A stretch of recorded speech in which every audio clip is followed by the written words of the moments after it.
All right, hello. This is Daniel Geis from ED Films for another Twitch stream. Um, Coming hot off the heels of a busy week. I never know how to start these things. I just kind of want to jump straight into things.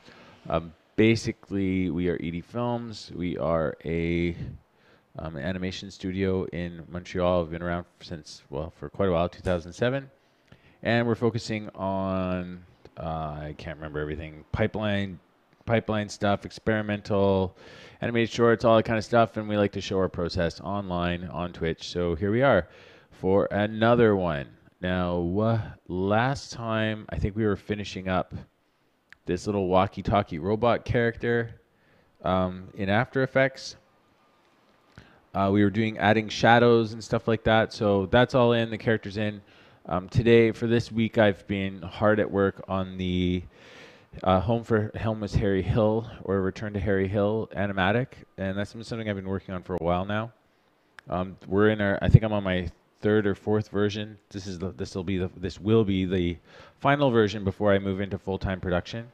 So for this one, I've actually been using TV Paint largely. Just because there's so much movement in these other sections and these other versions. And I wanted to try a different way of, I kind of messed up some of the timing on this.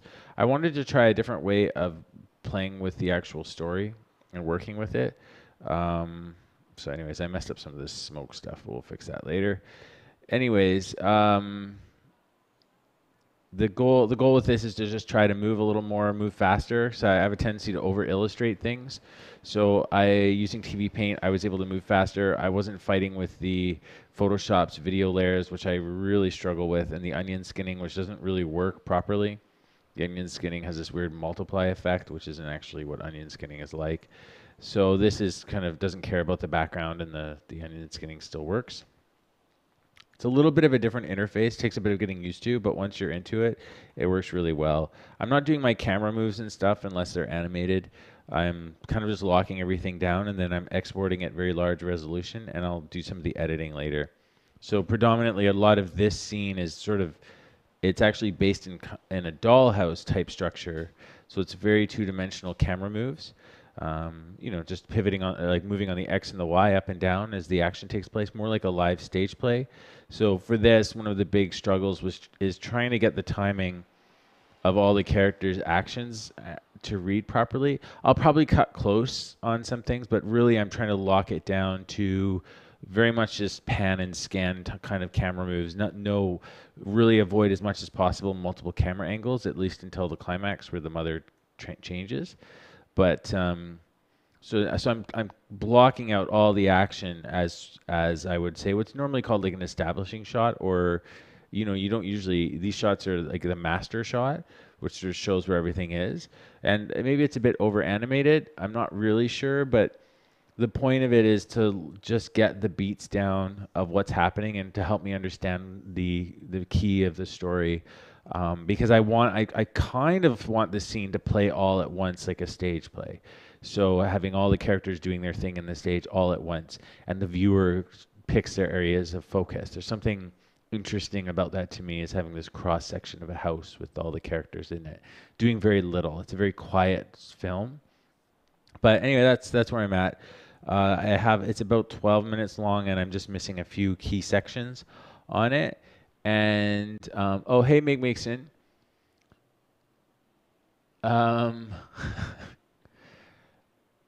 Yeah, Colin Harvey. Hey guys, hey, thanks for yeah, it is a catchy title, isn't it?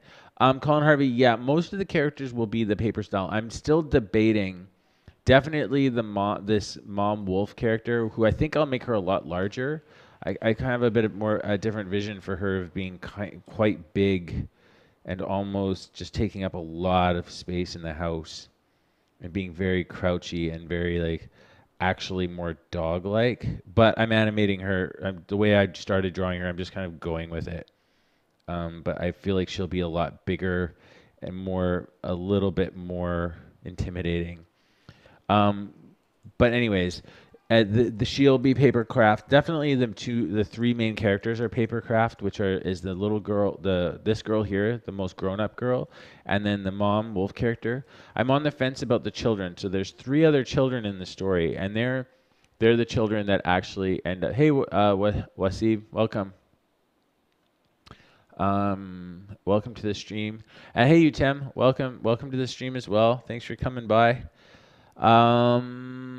Question was, Meg Mixon, did I find? Yes, I really found it helpful because I mean, ultimately, it's like even for these shots, it wasn't this shot here. I used the 3D scene as well just to help me with the staging, and it's telling me things that might be wrong with the scene too. Is like I think the mother's too small, so in this scene, I'll end up making her bigger and take up more space in this scene. But the idea is for the house to feel fairly small and claustrophobic, as houses in that time often were, especially in Alberta. And anyways, so and plus I do have multiple camera angles later. So right now it just starts out as just this cross section of a house, and and then we move the camera around a little bit. But also the big thing that helped by making the 3D house is I was able to rearrange things very, very quickly. So so for instance, the thinking behind this house, I don't know if this is interesting to anyone, but the cook stove is the core of the house here. And this is where all the food is, where it's kind of like the sustenance of the entire family. And this is actually one of the big parts of this story is the fact that it's really hard for them to feed themselves. So anyways, so the cook stove is the center, but that actually divides the house in two. So the point of it divides the house in two all the way up on both floors. So if you're up here too, that chimney goes right through the floor. And what it does is it's really designed to separate this character from her mother all the time. There's this thing that breaks the scene in half. And the goal with this shot, is, although it's not well illustrated here, is that this part of the house will be a little bit messy. So there's something very unkept on the left side of the house. And so even here, she's eating all by herself at this dinner table that she has with these chairs around here. And this part of the house is a little bit cleaner and more orderly. But here, all the kids are just eating wherever they want. They're not sitting at the table. And the idea of this is to try to illustrate that she doesn't really have a handle on keeping these kids under control because she's just one of the sister. They're all siblings. She's not a matriarch. She's not the mother, but she's doing the best she can. And she made this food and she burned it. And everyone's kind of just picking at it, doesn't want to eat it. But I don't know if any of you guys had brothers or sisters, or if you're parents, it's really hard to get kids to all eat at the table. And she just sort of gives up on it. So in this part of the house, this is where she's trying to create some semblance of family, of normalcy, but she can't.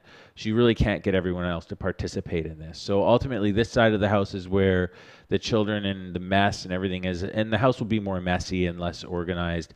But then on this side, she's her dad's hat and stuff, and a little bit. She's trying to keep a little bit of order and peace here, but no one's participating in it. So it's really designed to separate her from her family. Even the mother never crosses this part of the set. From this point on, it's the daughter. She's there. She's burned the food, which is going to make the mother upset because there's so little food. But also, the mother never crosses over to embrace her or do anything. So there's sort of this separation between them. And the only time they're all occupying the same space is in the very beginning and in the end when the mother transforms and they're all pushed against the wall. So anyways, there's a reason for breaking the space up the way it is.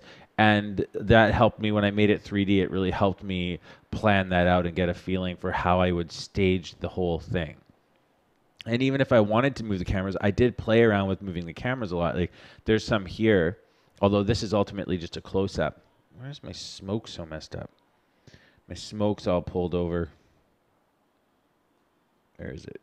Where is my smoke? It's all right here. It got moved over for some reason. Sometimes in TV Paint that happens where things get pulled over.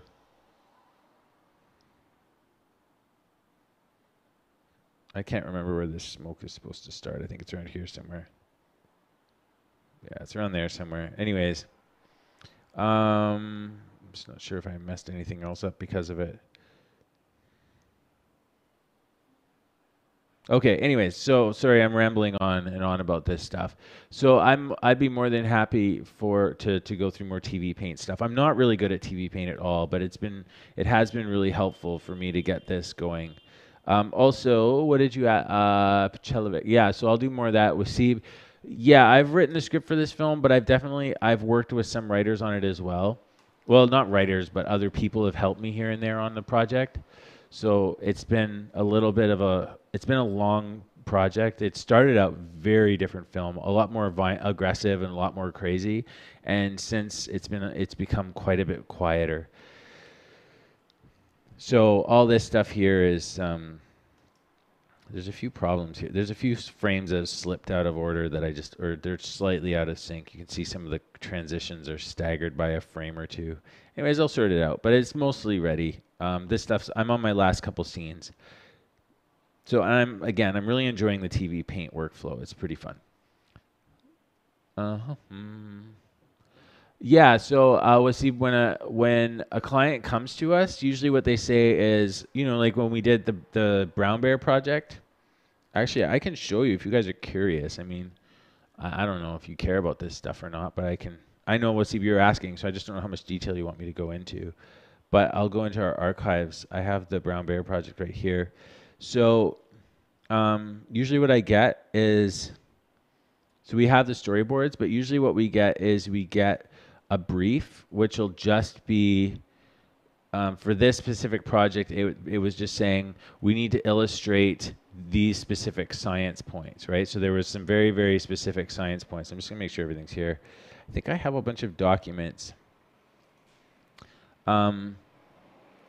So we get specific science points, and then what I do is I take that, and based on those science points, like they said, they want to focus on bioaccumulation. They give us like 5 keywords, and then what I'll do is I'll write a brief script really quickly like this, and it's really basic. It's not proper script format or anything like that. I don't worry about that because I'm sort of doing a visual script with wherever it was orange, it's talking. So there's a visual script, and then there's some dialogue. So wherever the narration is going to be, and then I take out all the visual script and break it down just to a narration so I can get a rough idea how long it should be. So once we have the script done, I usually do the storyboards, but this time we worked with David Sykes, and he did the storyboards for it. But we'll submit the script, which is the basic treatment, and then if they're happy with that, oh, UTM, that's all right. That's all right. Oh, you're not the same color text for me. Yeah, it's different.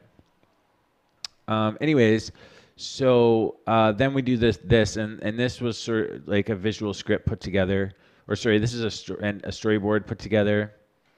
And then once we do that, like this changed quite like a bit. So even though we have this and we get approval on this, these things can change a lot. Like it's pretty raw, even at this point. Even though it's technically, it usually has all the beats in it. So the same thing happened with National Geographic. And then once that's done, we go and we do, well, I will usually do some concepts. And I usually do the concepts a little bit earlier. It was one of the things I guess I wasn't, in retrospect, I wasn't super happy about with what we ended up having to do with Brown Bear. Is I don't know, I felt like we had missed some of the really fun potential with the character stuff. There just wasn't time. It just took too long to get everything rolling. And I think we had a couple of, so I had a couple of sample ideas initially. So then I'll send stuff off like this. And these are just ideas of rough kind of design. So I'll do a whole bunch of these little sketches. I'll just pick a scene from the movie, from the short, and I'll do some quick sketches. And this is more for character design, not for backgrounds or anything like that, but just some like rough ideas of how things could look. Originally, I was going for this look for the film, which I was really excited about, is the bear kind of looking like this, and then doing some really, really elaborate backgrounds. So this didn't end up happening though, but what was interesting, which I guess like I'm going to just show you really quick. I was super excited about this project, but unfortunately, fortunately and unfortunately, we ended up getting pulled onto another project, which was the Let There Be Light project at a very similar time. So So what ended up happening, let me just see if I can pull this open. What ended up happening is I had to stop essentially my whole production workflow that I was doing before finishing, because I basically had to hand off the animation production to David Sykes. So we had to really change the workflow.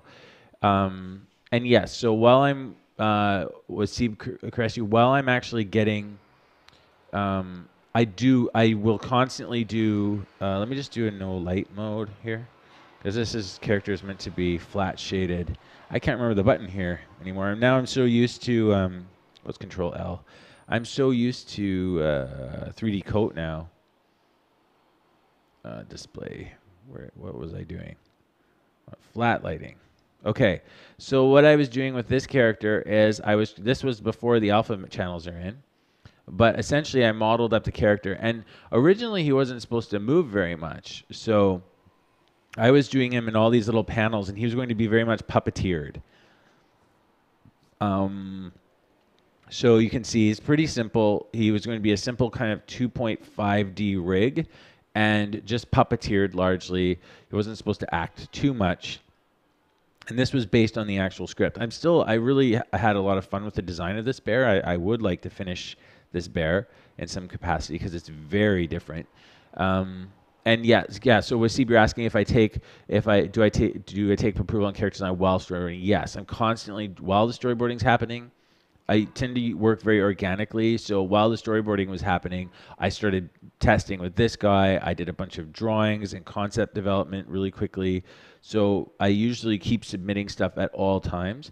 And because I tend to work by myself, I will actually make stuff while I go. And so I'll try, whenever I'm getting bored of storyboarding, I'll pop over and start doing something else and start playing with other things if I'm just getting, I need to have some fun, so I'll work on some character designs for a little while, and then I'll go back to the storyboards again, really depending on what the client needs and what their push is. So yeah, so after this project, it had gone from being this kind of a thing, which was just going to look like it was going to take too long, and also because I wasn't going to be able to be the key animator on the project anymore, I had to hand that over to David. So because of that, I had to scrap all this, and we had to go with a different method, which was a lot more 2D kind of flat, and that's what he specialized in more.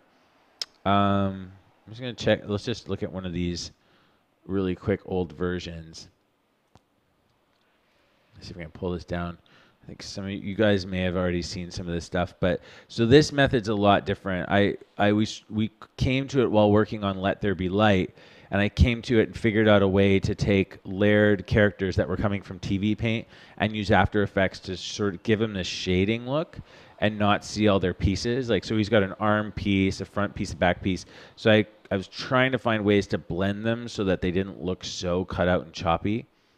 But I mean, it's not the smoothest mix. Like, we definitely embraced major collage, because what started happening is the project just started moving way too slow.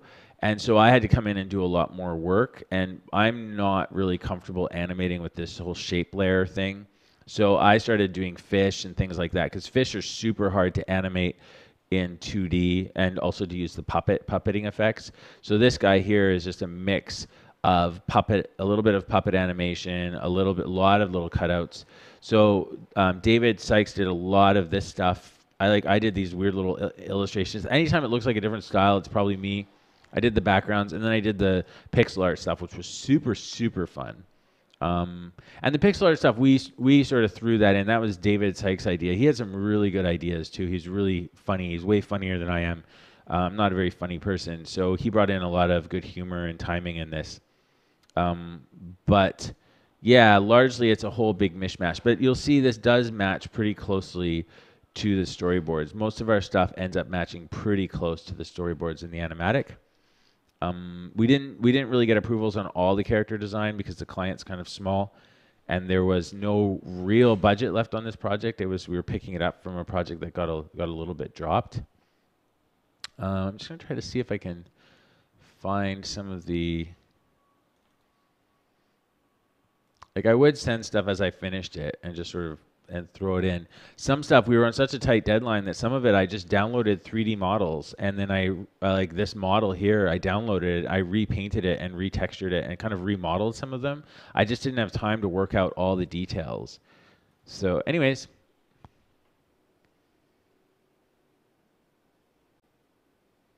UTEM TV Paint is largely it's a 2D, it's a traditional animation platform that specializes in traditional animation. It's got some really nice brushes too. I would definitely check out, if I were you, I'd check out a tutorial, like check out some of their showreel stuff. It's really designed for animation. So when you look at this, you can see automatically. So I'm working on the layer with the little girl. Is as soon as I move off a frame, like I can change. So here, I'll just go here. These are my light table options, so I can change which frames are visible. So this is the onion skinning, and I can change individual parameters of how much I see through something, what color they are.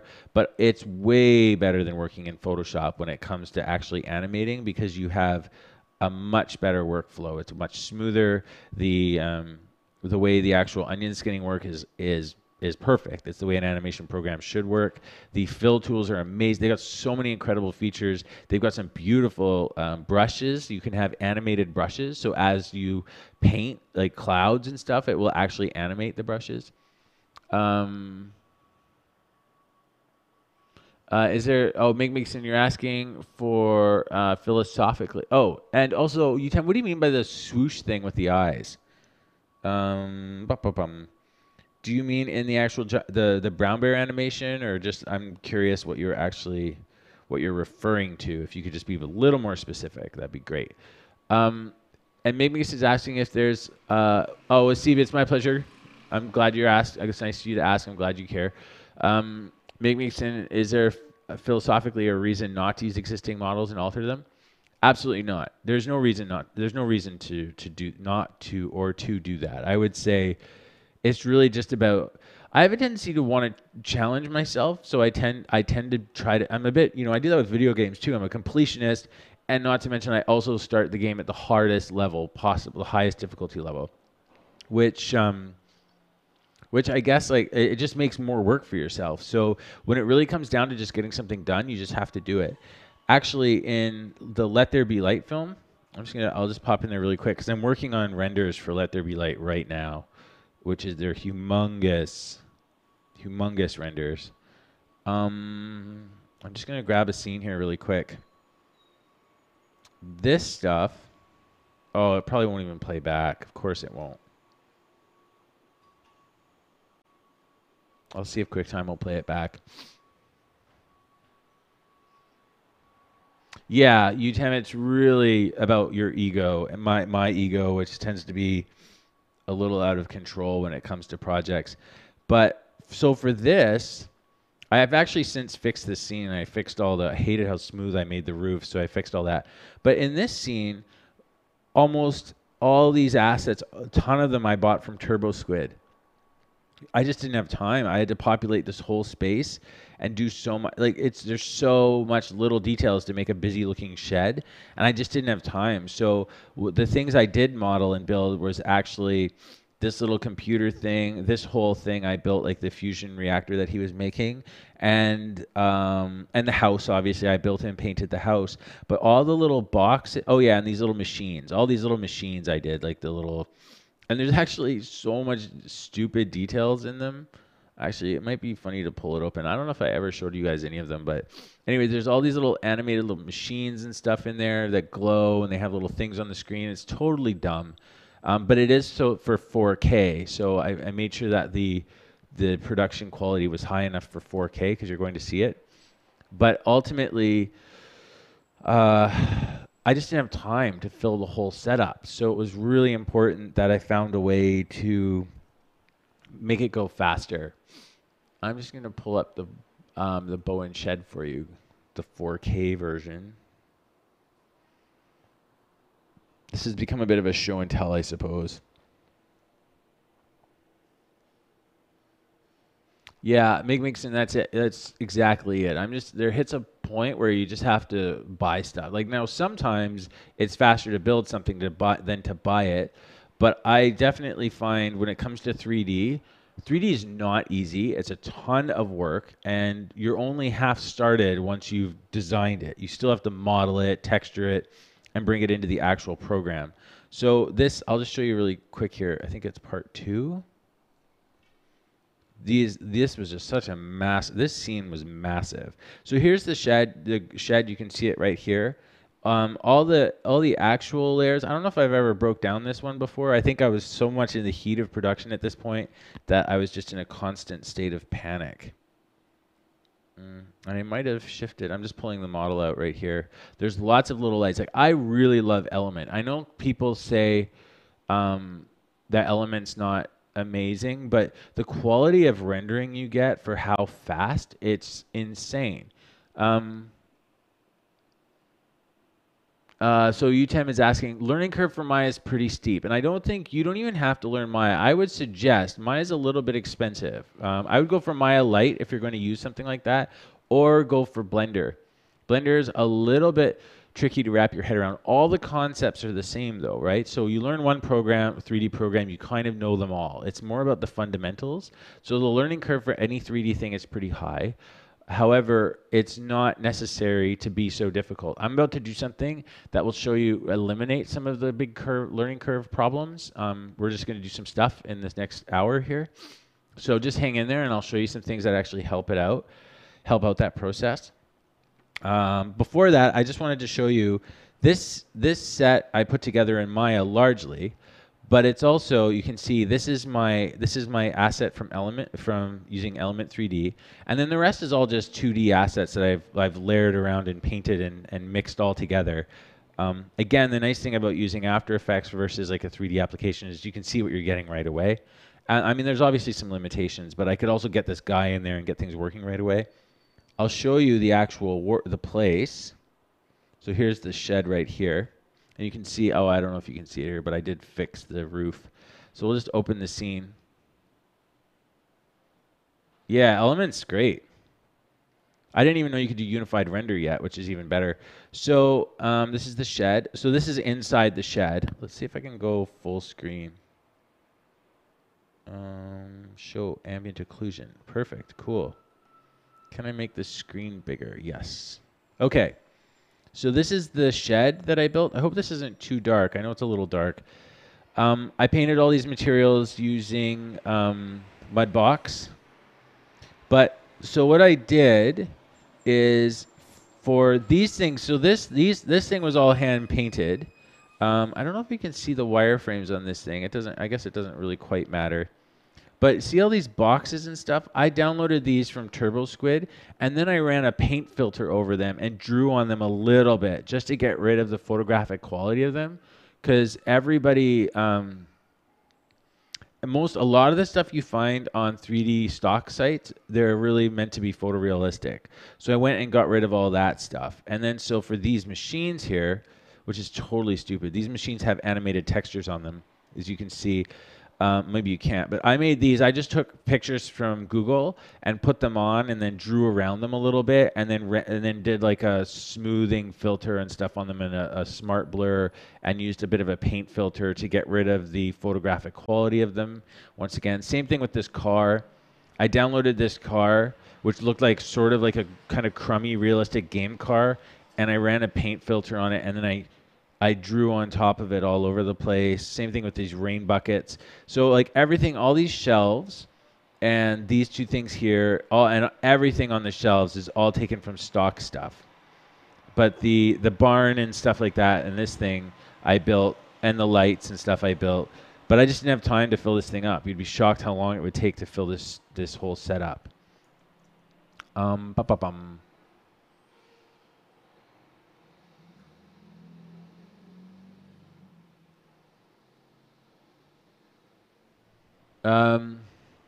No, this isn't. This one I haven't. This is a finished project. If that's what you're asking about, this one.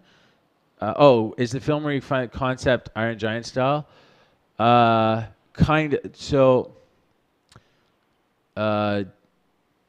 which one? I guess which one you're asking about, because we have so many projects on the go right now. I'm sure it's really hard to tell from the chat what exactly everyone's saying. I'm just gonna get out of this. So anyways, that's all in that. The material, everything's pretty basic. I didn't try to go for realism on it, but I did want some of the shading. So as you can see, it's all there. So that's all. That's all. This is also mixed with some smoke and stuff like that. But anyways, that's essentially it. So I don't know if that helps answer your question. Oh, the one in TV Paint. So the one that film, UTM, that the one with the monster or the wolf woman, she's actually their mother. There's just a lot of transformation in the film. So that character, the wolf character, is actually their mom, but she changes shape depending on her mood. And so that's their mother, and she actually, in the film, she turns into a raven bird thing and flies away, and it leaves the whole family. But it's actually based on a story, my grandmother's actual story. She grew up in a very big family in the prairies, and both her mom and dad abandoned the whole family. And then she tried to raise the kids by herself for a while until they were all taken away. So it's a story about that living in the prairies. Even 50 years ago, a lot of people didn't have running water or electricity. So it's sort of about that time a little bit. It's a bit of a vague story. So I don't know if that answers everyone's questions on things. Today, now that we're done going through that, if you guys have more questions, please feel free to ask. Today, what I was going to start doing is we've been working on this like Walky Talky robot guy. And so, yeah, that one is Home Was Harry Hill. Yeah. That film I've been working on for quite a while. And it is about a family, a prairies family that falls apart. And the mother's suffering really heavy depression. The father's a rodeo star that's gone. And then the daughter tries to take care of the family when the mother transforms and disappears. And then basically all the kids get taken away by social services. But in the film, they sort of turn into animals and stuff like that. So it's sort of like a fairy tale. It's like a prairie's fairy tale a little bit. Because there's a lot of animal symbolism and things like that. Bum, bum, bum. Okay, so what I was thinking we would do today is we have that walkie talkie character, which I'll bust that out right away, that we've been working on, and I was just trying to think of a prairie tale. That's funny, made me say. That's a good one. That's a good one. Exactly.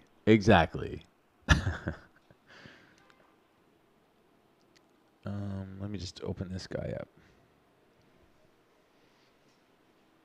So what I was thinking of doing is I started to put the walking character together, and I put the character in a position. So I've also made all my groups on this character. So I'm using the Dugr or Dugr, whatever it is, and I've created my visibility groups and my shadows. Like everything's turned off on this character right now.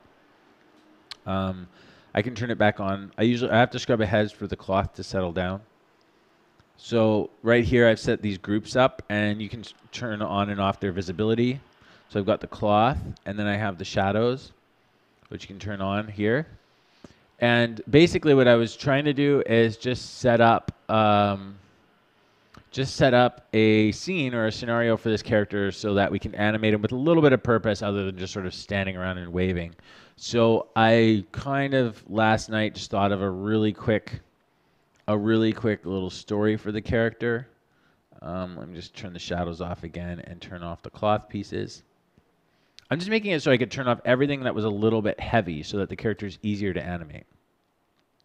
So what I was trying to think of is a little story for the character, and what I ended up falling upon. Oh, and there's also there's an error in the actual cloth here. It doesn't follow the leg after a certain point, so I need to fix that. We're gonna find a bunch of little problems with this character as I try to animate it and move through it. What arm is this? This is a back arm. Yeah. So you can see also there's other problems, like the arm is showing through one part, and anyways, there's stuff we're going to have to work on, which is totally fine. So anyways, what was I saying? So I took this character and I did a quick screen grab because I had an idea about the character kind of coming to life, and my thought was, well, we could animate the character kind of waking up and turning on, and so I just thought, okay, well, if I'm going to animate the character, Patelovic 1205. It's a, you know what, it's a little bug. It makes me a little nervous, honestly, using it. I So far it hasn't been too buggy, but you definitely, I took some very specific precautions. Is I disabled any little hidey guys that I had done. I disabled any, like, I turned every layer on. I got rid of all my layer locks. I got rid of everything that I had done before starting to assign layer groups and things like that. So I find it's generally okay that way. What I also have is I've isolated the animation controls. Like, you'll see here that they're all here right now. But if I click, so if I have my animation controls somewhere, where are they? Oh no, don't tell me they're not here. Oh, there they are. And if I click this, it can isolate them. One of the things I made sure to turn off, there's a few things that get really messy in the settings. First of all, turning them back on seems to take a long time, but it's fine.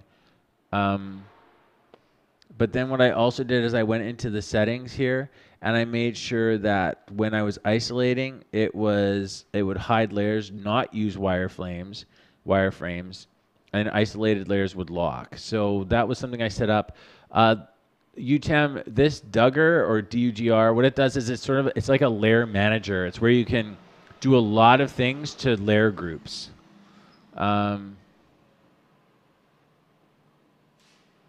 Yeah, so Colin Harvey's got a point. Like, don't press solo. I'm not using the solo. Actually, there's no reason to use the solo if, at least in my mind, if you use this thing. And this will isolate selected layer groups.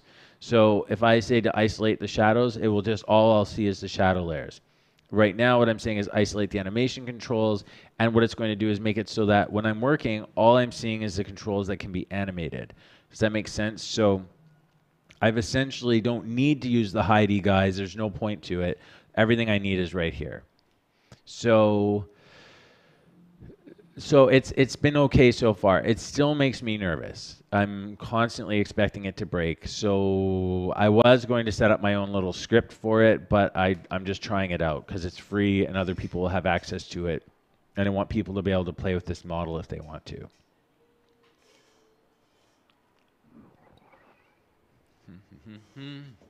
Okay, so what I wanted to work on, now that we're finally back at this again, what I did the other day, or yesterday, is I just started thinking of a quick story for the character, just super basic, just gives the animation some direction, and my overall thought was that this character, this little robot character, was essentially it was around with the last of humanity, and it was, I think what it was is like reading stories to, or a whole bunch of little kids or other humans that were around, and eventually they all just he ran out of power and then turned off, and then essentially he's kind of in this wasteland where humanity's no longer around anymore. And so I thought what was happening is that we're actually looking at some apocalyptic event was happening. So like almost like in that film Melancholia, where the planet's getting closer and the air gets there's a planet getting closer to Earth and the air gets really charged. So I had this thought of that the air is becoming very electric, and it actually sparks on this guy and turns him on. So he'll get because we can do some really cool sparking things and stuff, which would be really fun. And then the character wakes up, kind of sees it's in, so it just creates this whole bunch of like questions, like what is it, where is it, and then essentially it's the character walking around. Its hands are, we can, because we had this whole glowy orb thing, which was going to be really fun. So I just thought the character kind of turns on, and the air is just full of energy. So we have the character walking around a little bit, and we explore two environments. This one where the character's like looking around a bit, not sure where it is, and then it goes down this little place here. And then we cut to this wider scene where we can kind of see what's actually happening, and there's this kind of big epic event happening with a planet or something. I don't know. But anyways, the main scene is just to have this guy waking up, and then it's charged on by electrostatic air, and just like a few sparks hit it, kind of fire him up again, and he kind of wakes up in this little circle with like a couple little skulls and people around, and it's obviously been a long, long time. So, yeah, yeah. I've never seen Stalker. I would like to see that. That sounds really cool. Like, You know what? Yeah, the zone, or even Chernobyl. Do you know that zone? There's an area where I think it was in Russia. There was a bunch of experiments being done with biological weapons, and apparently it's just like a wasteland. And if people go there, they get sick and they die. And it's like a little island surrounded by a huge river or something. I wish I could remember what it was, but it's something similar to that. There's also a movie that's coming out right now that's got a similar concept. Anyways, it's not really. I'm obviously not doing a really unique concept, but the more of the idea is just to set up. Oh, that is Chernobyl. Is that Chernobyl? There's another one where they're doing bioweapons. I read it. I think about it in the BBC or something like that. Anyways, it might be something to check out. Um, but no, I haven't seen Stalker. So for this, I know it's not a super unique premise, but it was just something to give the character some motivation and give a space for a reason for this character to wake up, stand up, and look around, and give us something more than just a background where it's raining. So I just thought the air is electric, like this guy wakes up. And the other aspect of it is I was thinking the robot was something where human consciousness had been put into it, but it was a copy of an old person. So there's like this element of living forever. So that will help me inform how the character moves and how it behaves. So it's really hard. I find it really hard to animate something that has no real story to it. It's just a little. I mean, you can. You like this character childlike and just waking up for the first time. I don't know, but anyways, the idea here is that it's not, and there's a certain level of vacancy to the character and being confused and lost, and then discovering. So once the character moves through the scene, the next shot is the idea of like seeing this land, and then seeing this great event happening. That is essentially whether it's the end of the Earth or just the end of an era. I think it's more about the end of an era. I don't really subscribe personally to the idea of the end of the Earth. It's pretty resilient and seems to bounce back eventually. Now, whether a certain life that as we know it comes back, that's different. But so I was thinking more just like some really cool event. Even if it was like the moon's gotten really close and it's completely messing everything up. I thought that'd be really neat. Oh, thanks, Wasib.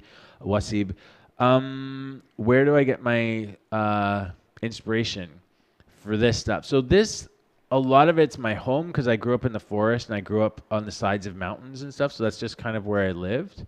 Pachelovic, what is this? Oh, cool. Yeah, it's kind of like this. This is awesome. This is a great reference. This is a fantastic reference. Yeah, that's the thing I wanted to get in a little bit more in this scene was just a little more junk, like a couple of like, I love that idea of like something with like little, electrical things on it, and then just some more stuff kicking around. But where I grew up, there's a lot of ghost towns and stuff like that, and the trees are skinny like this, and there's a lot of overgrowth, but not like this. The overgrowth is a little bit different. So, wow, that's okay. I appreciate, I appreciate a long kind of crazy film. That sounds exciting. But as far also, I do Google sometimes. I find Google's a bit of a trap though. It can be a really difficult trap about getting caught up in images that everyone else has used before. So sometimes I try to use words that aren't really, like forest and sun. I would try not to use that. I would pick a very specific place, So for instance, if I go, hopefully nothing horrible pops up in the Google. But if I go like Alberta mountain forest, and Alberta is such a specific place, you're going to get very specific images, right? So typically it's lots of mountains and stuff like that. So maybe that wouldn't be the place to look. But this is kind of like where I grew up. But so I could pick a more specific little town. So there's other little towns. So I could literally look on a map and find that.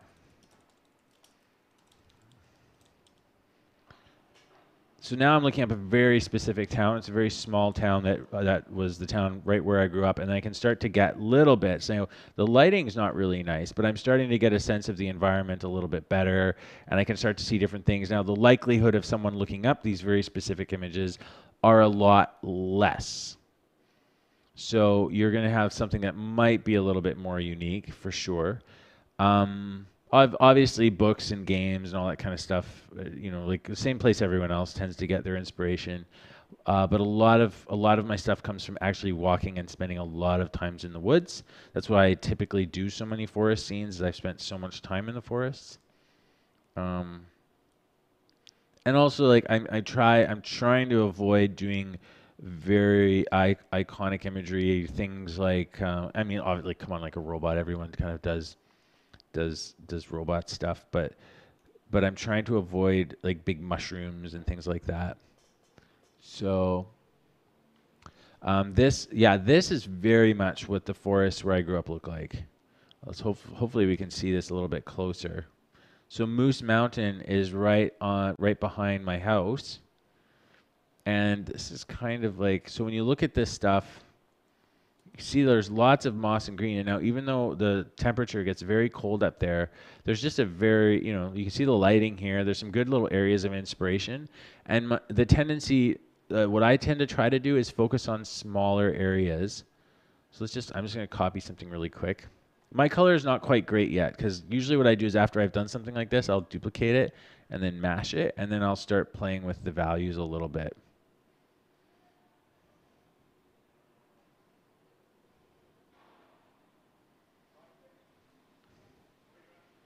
And then we can, that's too harsh. But anyways, you can start pushing colors around and light and do all kinds of stuff. Because my greens are a little bit cool. Probably could use warming it up a little bit. There's lots of different things you can do, but this is just a starting point. But the other thing I wanted to show is this image is pretty small, but what I like to do is focus on smaller little things. Great, huge images are awesome, landscapes and stuff, but I find there's sometimes something better about a small little space. So let's just say if we take this, for instance, I'll turn all this off, and you have this tiny space here. I'm not going to develop this too much. I just want to show you. I don't usually trace an image, but this is sort of, there's a blur. So if you use Smart Blur was taught to me by a concept artist who he just has to bang out tons of science fiction concepts really quickly, and he uses Smart Blur all the time. It's a really good way to get rid of detail without it just being like a straight up blur. Although I have to say this one's not really doing it for me. Anyways, so if you had like an image like this, I'm just pressing OK. It'll probably take a little bit to process. Yeah, I need more red in the image for sure. Let that go for a sec. But this, even though in the image it was such a small little thing, this could be scaled up essentially once this ever finishes. I think it's because this image is so big. This is a massive image. I mean, it's like 4,000 or 8,000 by something, because I'm planning on cutting it up into layers. So my next step is to actually start building layers for the actual environment. I'm just going to turn this After Effects off. Oh, Photoshop is freaking out. Oh, there we go. Okay, so that probably was not entirely necessary for me to do what I did. I could have probably just done any old blur on this. But for something like this, for instance, you can just copy this, but usually what I start doing is I start drawing. I tend to work with drawing. Some people work straight with painting. I'm not much of a, honestly, I know I say this, and people say I'm not much of a painter, so I tend to be a little more comfortable with line initially. But you can see if you were to scale this up, and we'll just put it back more to opaque. Now imagine if there was like two little people walking around in there, and you make them a whole lot smaller. Let's give them like colors that stand out a little more. But if you had like two little humans down there, oops, my brush isn't working right now, but anyways, if you had like two people walking down there, suddenly this like small little slice of a picture can start becoming quite a bit larger. Anyways, this is not the way to do it, obviously. I'm just being really quick and dirty. But you can start changing what the feel of this whole scene is and then start painting over it. So I tend to like to focus on little tiny sections of images and look for the the grand scale out of that instead of trying to find epic images, which also tend to be pretty, I mean, they can be pretty cliche or there can be a lot of them. So this is literally a trace job right here. So we can we can play with it like that. The other thing I do is I'll have an image and I'll have it smaller, and I'll just pull it off to the side if I'm using an image reference, and I'll just start drawing. And I'll try not to look too much at what I'm actually drawing so that I'm not even looking at what I'm drawing at all, but it's more about just keeping flow and trying to have a little bit of fun and having a bit of unpredictability. I know it's not very designy, like it doesn't necessarily a good way to build a perfect design, but it's just more about the idea of getting something started and laying something in right away. So we'll have this giant tree here.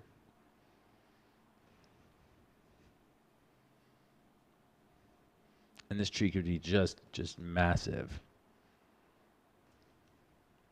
And we have these big rocks over here. Maybe even cool, like, layered rocks.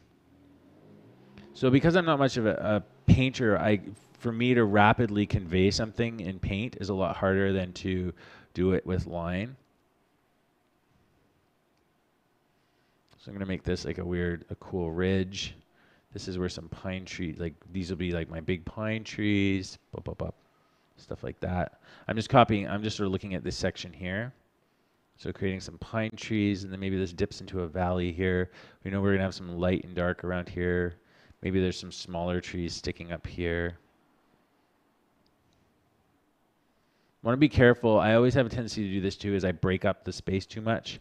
I'll have a tendency to do too many things on top, so it can kill the flow of the actual scene. So if I want the eye to sort of move and have this nice open space with a gap, it's okay to have like a gap in a featured area, but this will be where most of my light is. I'm kind of imagining this will kind of be like that stuff there. We'll have some trees here. So we're kind of wasting time because this isn't for anything. Maybe we could do a big fallen tree over here and have like little trees growing out of it, which is always super cool. Oops, that's bad. I have to avoid symmetry. Symmetries. Okay, anyways, so this is kind of an idea of what you can start doing, and then obviously you can start looking for things. I tend to like looking at old mining structures and things like that. It helps me discover stuff. And this is starting to feel like a bit of a river, so we could have this like river coming through here. There. Anyways, could go on forever. So that's essentially one kind of workflow idea. This one I need to fix a bit. I wish I could have color wheels like I have in film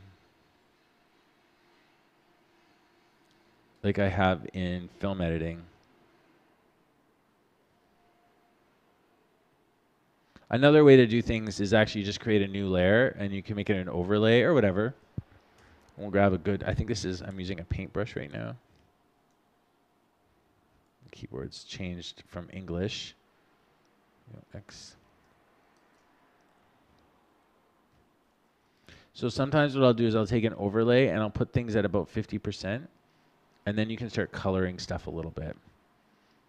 And this just helps. This can help really, like we were saying, is getting a little more red in the image. Is just warming up this area where we really want the eye to be drawn to. Put the flow down to 10, this to 50.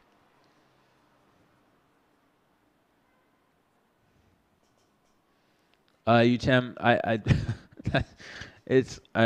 when you're kind of new at stuff, a lot of stuff, it comes in time. I know it's like, it seems really, I don't know, it seems really hard and far away, but eventually you'll start finding your groove. I know if you're kind of new at it, it can be a little bit daunting.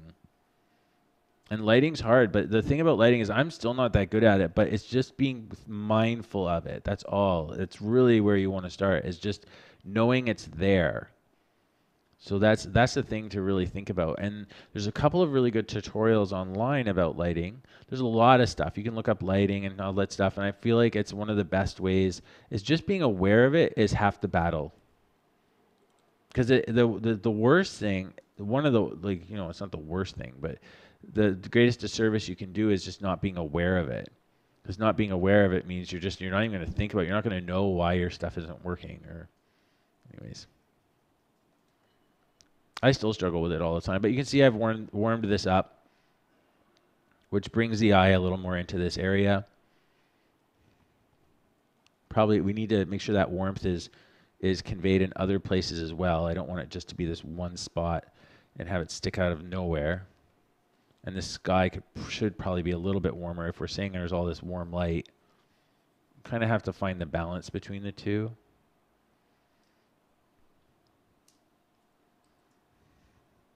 And also, I guess another thing, I don't know if this matters or not, but I tried to focus on using just one brush. Especially for a concept, I try not to jump around with a brush. So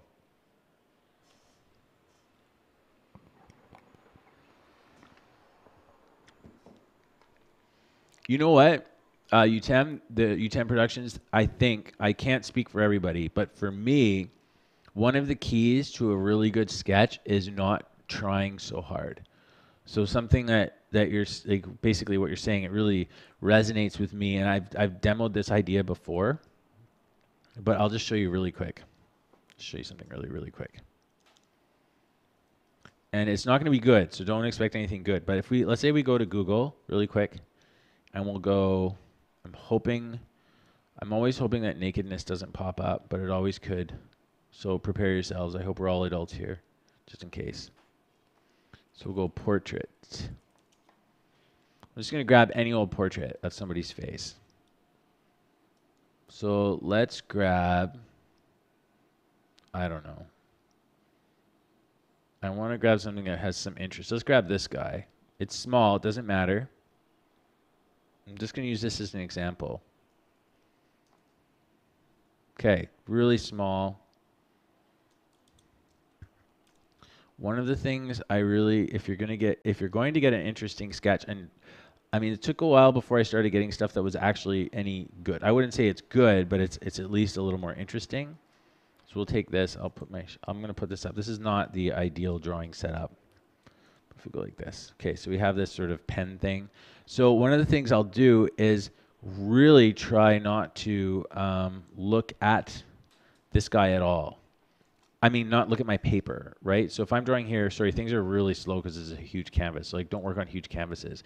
So I'll try just to look at this guy, and I do this on the train all the time, is I don't think about what I'm actually going to draw other than just sort of feeling this guy out a little bit and getting away from the idea of, like, he's supposed to be a good drawing, and just sort of, like, I glance over it now and then. Like, he looks a mess at the moment, but just bear with me.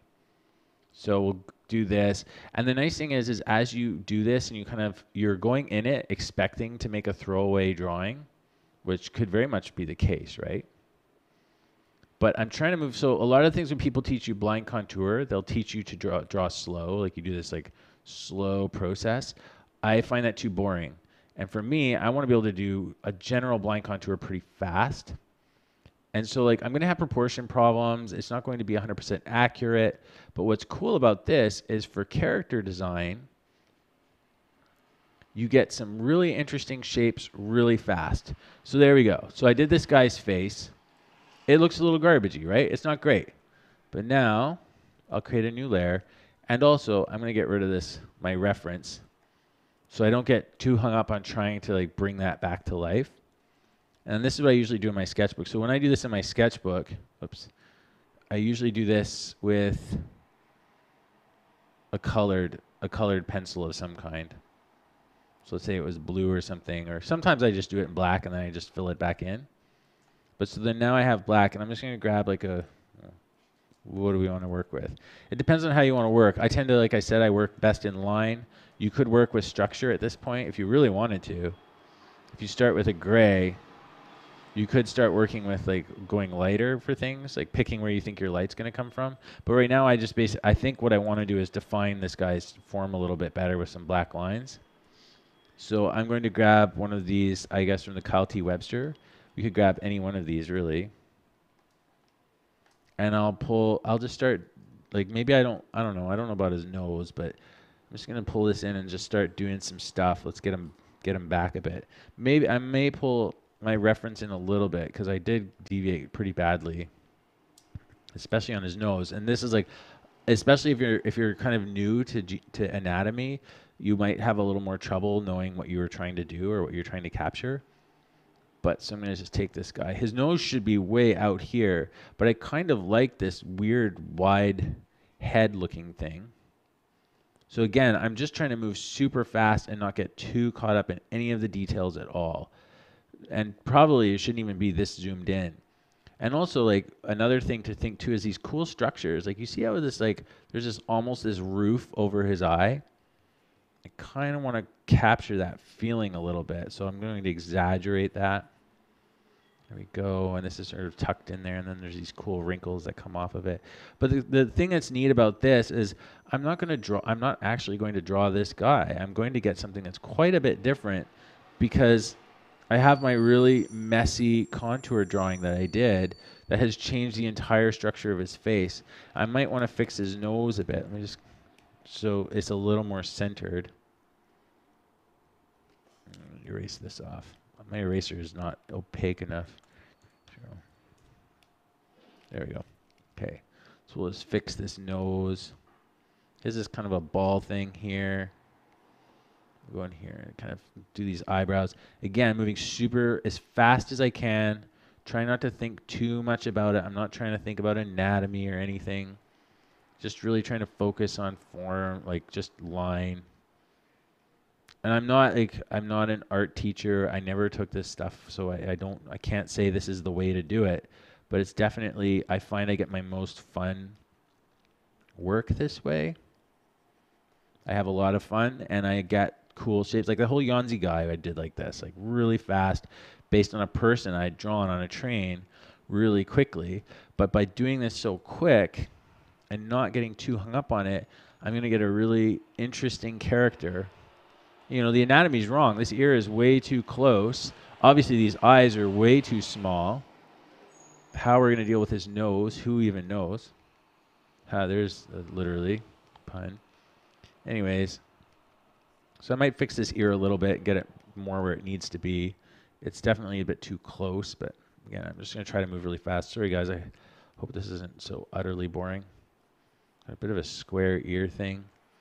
And this is, see, it's way too closer. I made this wrinkle way too long, but it doesn't quite matter because, again, we're not going for realism. At least I'm not. I'm not a fan of it. It's too much work.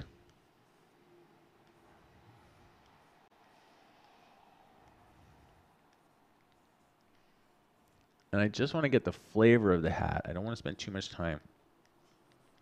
So now let's say I've done this. Now this should probably go a little further back there. And I can see that there's this cool bulge here on his jaw. And then he's got this wicked line that pops up there. And then he's got his scarf. Like, I would never know how to draw the perfect folds of this scarf, so it's cool to have this scarf just floating around that I can just draw really quick. But again, don't get caught up in the details. This takes practice to move this fast, but what I try is just let go of the drawing. Don't try to make something good.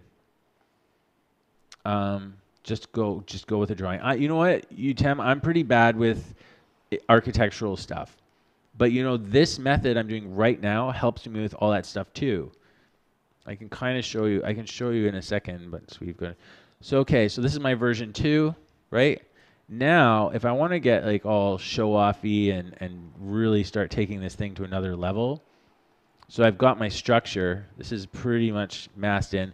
I could do like a lighting version, like where I'm looking at my lighting. But really, now what I can do is I could start going like, become a detail monster if I want to. And really start building stuff out. Like, focusing on some details on the eyes.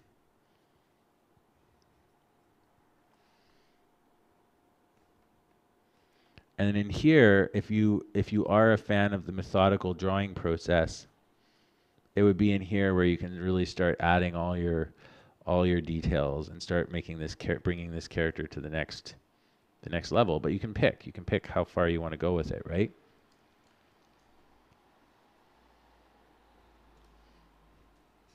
You can start doing like, adding like little bumps to the nose and like doing stuff like this and getting all into your line detail, all that kind of stuff. So I could go on and on and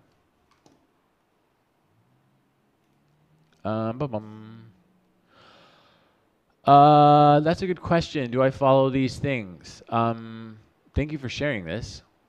Let's show you this really quickly. The 8 rules of composition.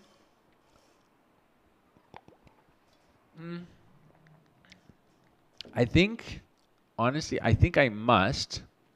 I do. I don't find I spend too much time thinking about it, but I do. I mean, obviously, like in some degree, everything yeah, I follow it. I think I do it more. I don't think a lot about it. Like when we look at this scene, for instance, I tend to go by gut only because I've been doing it for so long. So I would hesitate spending too much time thinking about that stuff. But that's me. I mean, that really depends. I find if something, for me, if something is taking you out of the ability to enjoy what you're doing, I would turn it off for a little bit. There's too much stuff to learn. And I feel like as soon as you start complicating the process where you're not actually making anything, it's not fun anymore. One thing you can do, though, is, but I don't know, it's just a thought, but one thing, I try not to make finished, beautiful pieces. I think that's the other problem is maybe a lot of us when we're starting, we're always trying to make a beautiful piece. And that's like what I'm talking about with this method here. Ugh, what is going on? With this method here, where, here? No. Look at now, nothing exists. Weird. That's so strange. It's like I don't have anything in any of these. I must have accidentally alt-clicked something. Or, anyways, when you have these methods here, bonk, bonk. One of the things I do, the idea is that you could then explore this idea, like getting away from it. And this is also why digital is really nice, and animation too, because even for this guy, let's say I was working on this guy, and we'll say we're like trying to think of what the rule of thirds is. Well, thankfully, I can just pull him around, and I would start to experiment. I'd build stuff in layers. That's the other fun thing. That's some of the ways that I learned composition. Is I would create this interesting character, for instance, and then I'd be like, well, where can this character sit? Like, does it look better? Is he center frame? Because the other problem is you can start breaking all the rules, right?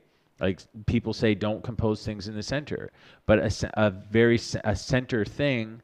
Composition can create unpredictability, or it can create, a very symbolic image that has a specific meaning for it. Like in Let There Be Light, we had Stalin perfectly in the middle, and there's a reason for it. But there are a lot of rules. But one thing I would encourage is that you do stuff so that you can play with it. Instead of getting all caught up in what the rules mean, read about them and be aware of them. I had the same thing when I was trying to learn lighting, and I'm still trying to learn lighting, is I'd read these books on light theory and all this stuff, and I would feel like I would overthink it.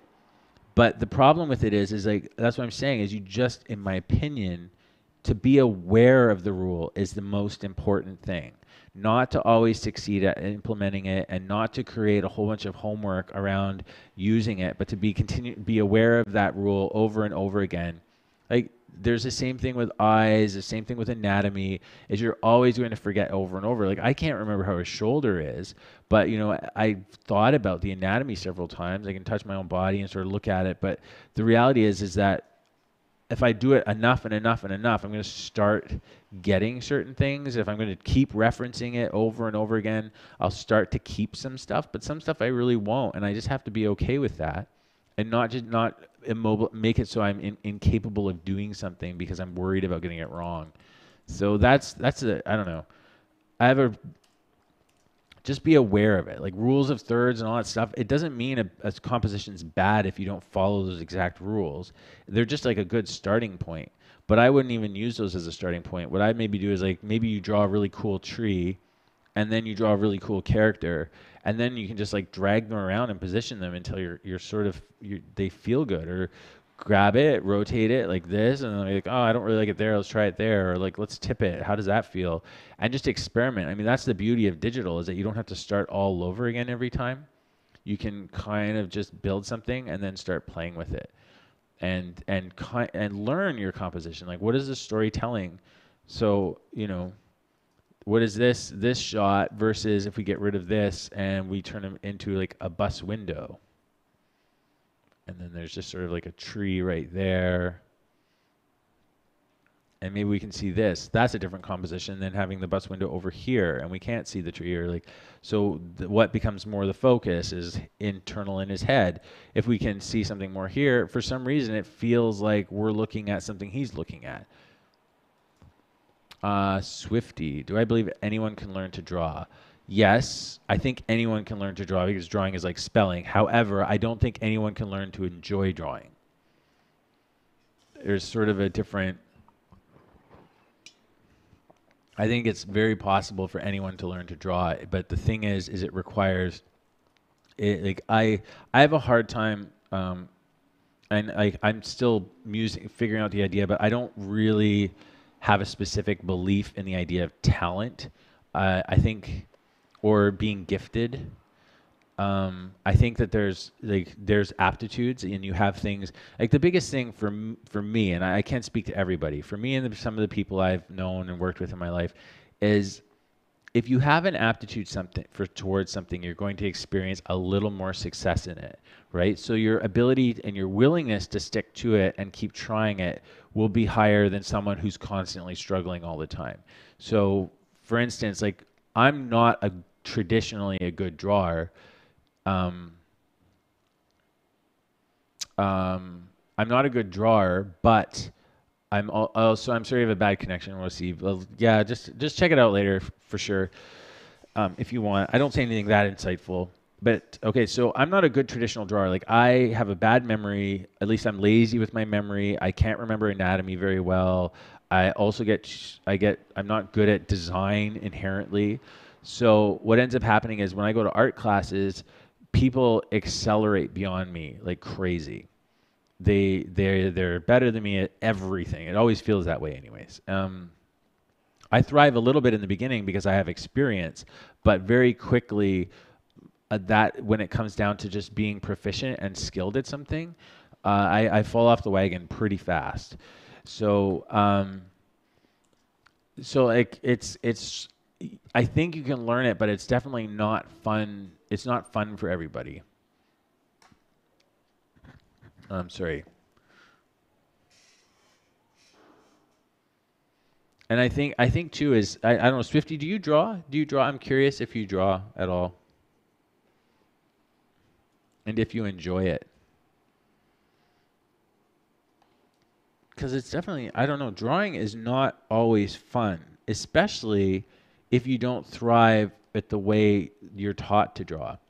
So when I was a little kid, an example for me anyways, like, I guess I'm a specific type of learner, but I wanted to take piano lessons really badly because I just wanted to write music. I was playing on a piano super young. I would play for hours and hours, not even knowing the notes really, but just trying to make melodies and songs and stuff.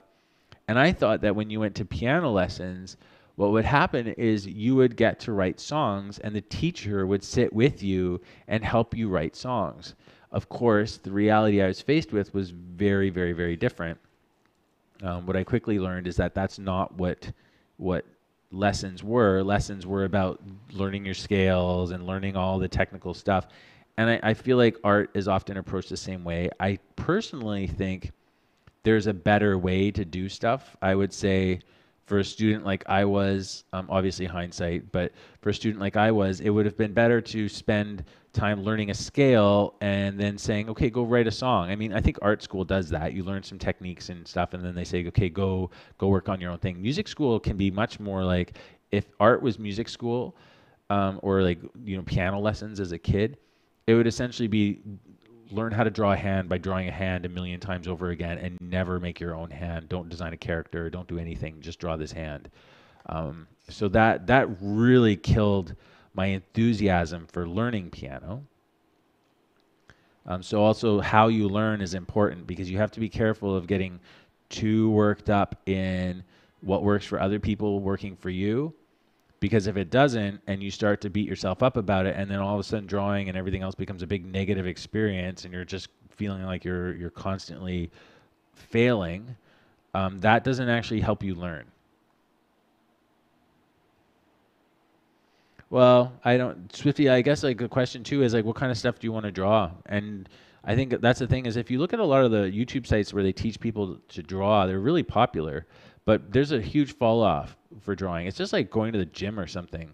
You're always gonna have like everybody wants to do it, but the actual willingness to fail and be uncomfortable and all that stuff is really, you're gonna get limited mileage, and also not everybody not everybody learns to draw for the same ends, right? Like not everybody goes to the gym to be super fit and play, go to the Olympics. So you also have to be aware of like what kind of thing you want to learn, what you want to do, apply your drawing skills to. And I mean, I'm not an expert, but I would say the biggest thing you could do is throw away your expectations and draw a bad picture. Just draw bad pictures and go into them saying, I'm going to draw the worst picture. Like, I'm going to draw the ugliest, stupidest skunk ever that sucks. And just draw that and just keep drawing it. And then it's really, if you just keep drawing ugly things every day, what starts to happen is you start to be more comfortable with the medium because you need to get used to the tools. You need to get your brain comfortable with what comes out of your hand. There's some stuff. There's some like really fast learning tools online, and I can't remember what it's called. It's like drawing through principle, where the first thing they get you to do is they get you to draw circles. I'm not very good at circles, but they get you to draw circles over and over, and you do like 50 circles, and then the next thing you do is 50 lines. Now the point of these exercises is, I'm not even good at them. The point of them is to train your muscles in precision. Right? So gradually you're going to learn more and more precision, and then you're going to start, then they have one where you draw like a whole bunch of different cubes at different angles, so that you can start wrapping your brain around that. So it really depends. Some people really love this kind of stuff because also it's like not impossible to draw a cube, it's like, well, clearly I messed that up. But you can start doing stuff like that too. So instead of trying to draw a thing, you could start working on I wish I could remember what that stuff's called. There's a YouTube site where he goes through all of this stuff. I'll see if I can find it really quick, but I can't remember what it's called. I'm going to look it up really quickly. YouTube. I'm signed up for the core videos. Like if you go to some of these pages like of how to draw realistic eyes and stuff, there are hundreds of thousands of subscribers for these channels. I'm just gonna see if I can find the one. What is it called? Drawing with intention, maybe? I'm just sorry guys, I'm just looking really quick.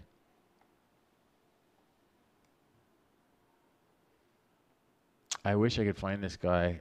I'm sure somebody already knows where it is. I'm subscribed to the channel. I just can't remember. Drawing. I'll just put drawing in. Sorry, I'm just going to pull this up. We'll see the top drawing channels. Iterative drawing. This is a pretty good one. And this guy talks about iterative drawing, where you just keep drawing the same thing over and over and over again with the intention of really understanding it. And this was a pretty good video. I'll put that in the link. It was helpful. Oh, is that your teacher did that when you were 6? Yeah. I mean, it's fine, but it really, you have to be sure that is your learning, that is a successful style for you, or a successful method for learning, because it's not appropriate for everybody. And where is this guy? I think it's like there's a guy that teaches it. This channel is really good. This Sirica or whatever it is, the one we're looking at right now, Sycra, they have a lot of really good stuff. So you should check it out. You guys should check it out if you're interested in this kind of thing. A lot of great videos, a lot of really good, insightful things. Good on color. There's some stuff on like lighting and the difference between color and value, like all this stuff. Great stuff. Another one to check out is CG Cookie is pretty good, but I really, really, really want to find the one that I'm subscribed. I wish I could search my subscriptions. Can you actually search subscriptions? Could I search my subscriptions? And no, I cannot. It'd be nice if I could search my subscriptions because I'm subscribed to something. Anyways, I don't want to spend too long going through this stuff. Look at this guy. Jeez. That's done by hand. That's crazy business.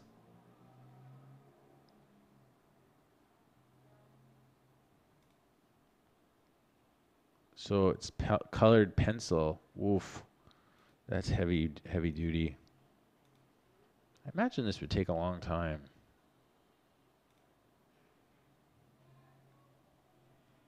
That's intense. 14 hours. That's not that long, I guess, but it's pretty long. Feels long to me. Where is this person? It's a great... oh, jeez. I don't know if I find it, you know what, I'll post the link for you guys because I don't know where it is. It's I believe it's an Asian guy who's standing at a whiteboard essentially and showing how to do circles and stuff over and over. And it's either called iterative drawing or it's anyways, I can't remember. Sorry guys.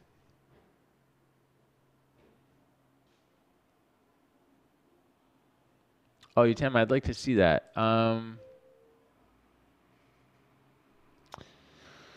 Okay. Okay, I gotta get some work. We gotta do some work. I've got a half hour now, so we've only got a half hour, and I've been playing with this guy. Anyways, the last thing on this guy, I'm just gonna turn some of these things off. I also sometimes like to leave the messy lines in because it kind of helps. And then one of the other things I'll do is drawing on gray is fun, and then you can start adding your light like that.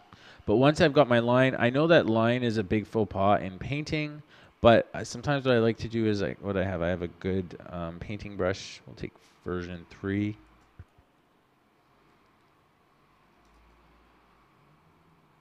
can start building out some of your lighting really quick on them. And you can swap between white and black, I suppose. I would recommend, one of the things I usually recommend is keep your flow low and your opacity at about 50%. That way you can do your mixing. So if that's too dark for you, you just alt-click to do your blend. Although they have some of the blend brushes in Photoshop, which work really well too. So, you know, don't be afraid of those.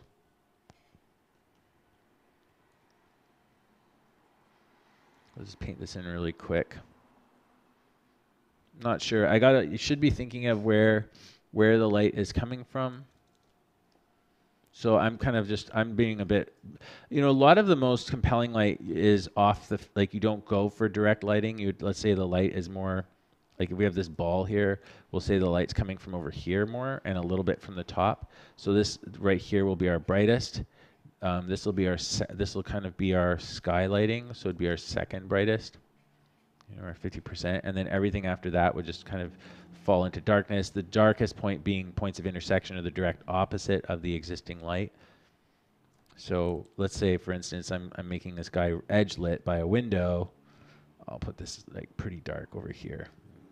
And we can start pretty big and bold and just like really block it in so that we know everything here is dark. The other thing too is with beginning art is being too sensitive. Not working hard enough, which I still struggle with, is like working with like really low opacities and kind of, you know, being too touchy-feely and slow about everything. So that's another thing, is just trying to eliminate what you're trying to achieve. Like you're not trying to make a masterpiece, you're just trying to make something. And by thinking that way, you will get away from the concept of you're not going to be so slow. You're not going to slow yourself down, and you'll also be prepared to throw something away when it's not working. Like, it's okay to throw drawings away. In fact, you should. You should. Every drawing should be disposable.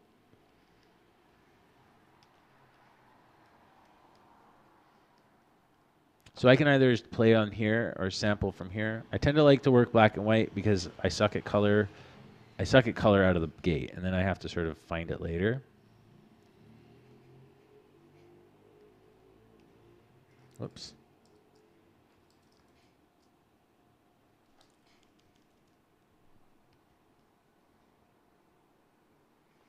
So there's going to be a bit of light on this part here. I can't remember what that's called, the part underneath the nose. Some artists know all this stuff. My button isn't working for my color selection.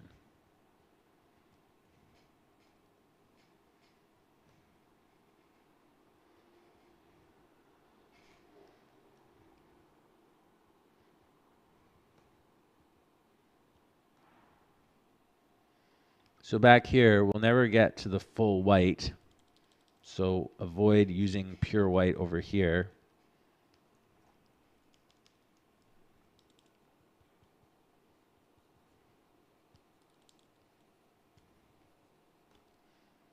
And remember, eyes aren't white, pure white ever, only in bright light.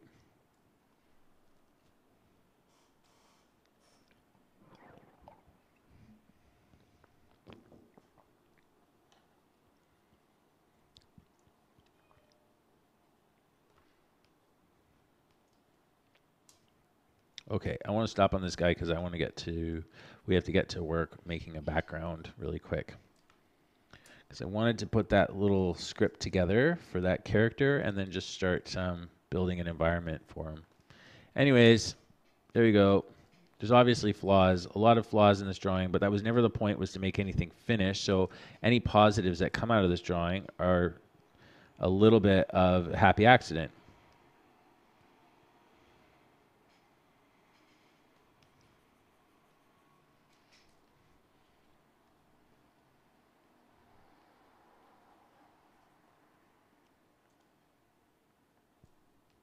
Jazza, I've never heard of Jazza.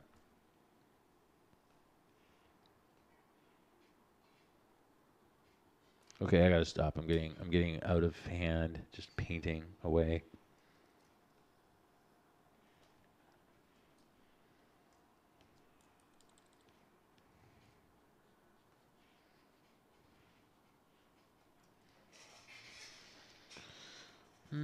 There's very much, I am thinking of anatomy while I'm doing this too, because there's kind of a ridge that runs from this part of your eye all the way to the ear. It's like a little bit of a bump up.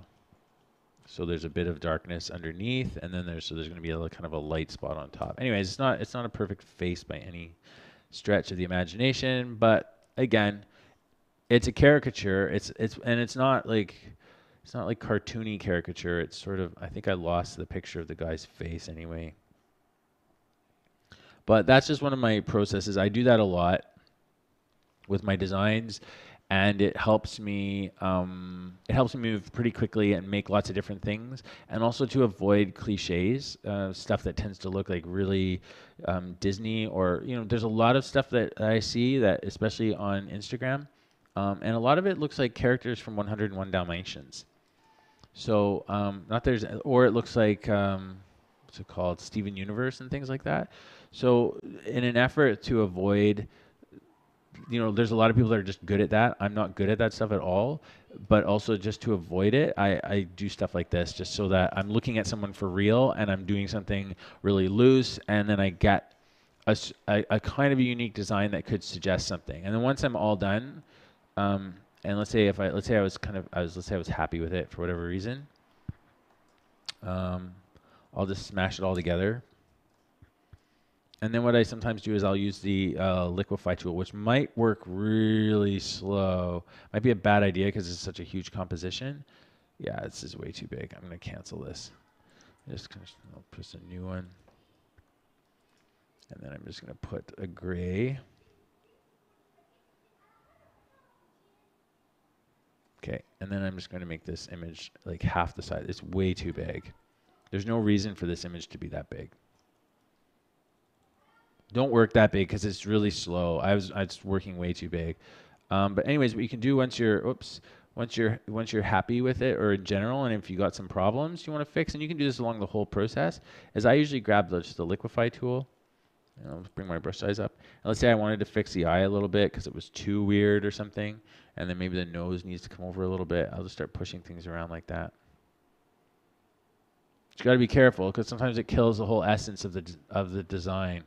Yeah, I watch Steven Universe. I'm not well versed in Steven Universe, but I do watch it, and I have seen it. So then I guess one of the last stages with the drawing like this would be to get rid of some of the black lines. So like go in and start doing the highlights. So I'll usually come in after and really do the key lights and stuff like that, like the highlight features, which I got to be careful in this one. Get some light spots under here, under the eye, and I'm just doing this right on top of the whole drawing. It's not quite working for some. Oh, it's probably because my flow is so low. Let's get the flow up. So we'll just start doing stuff like that, and then this. Anyways.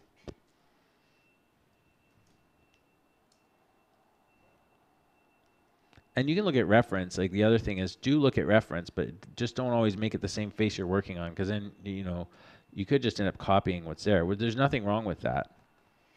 It really just depends what you're trying to do.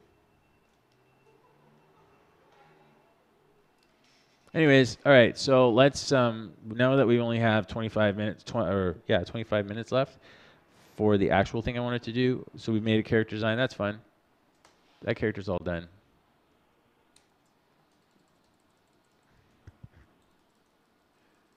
Okay, so I'll just get rid of that. Okay, so that's we'll see you later. Gone, delete, never to come back.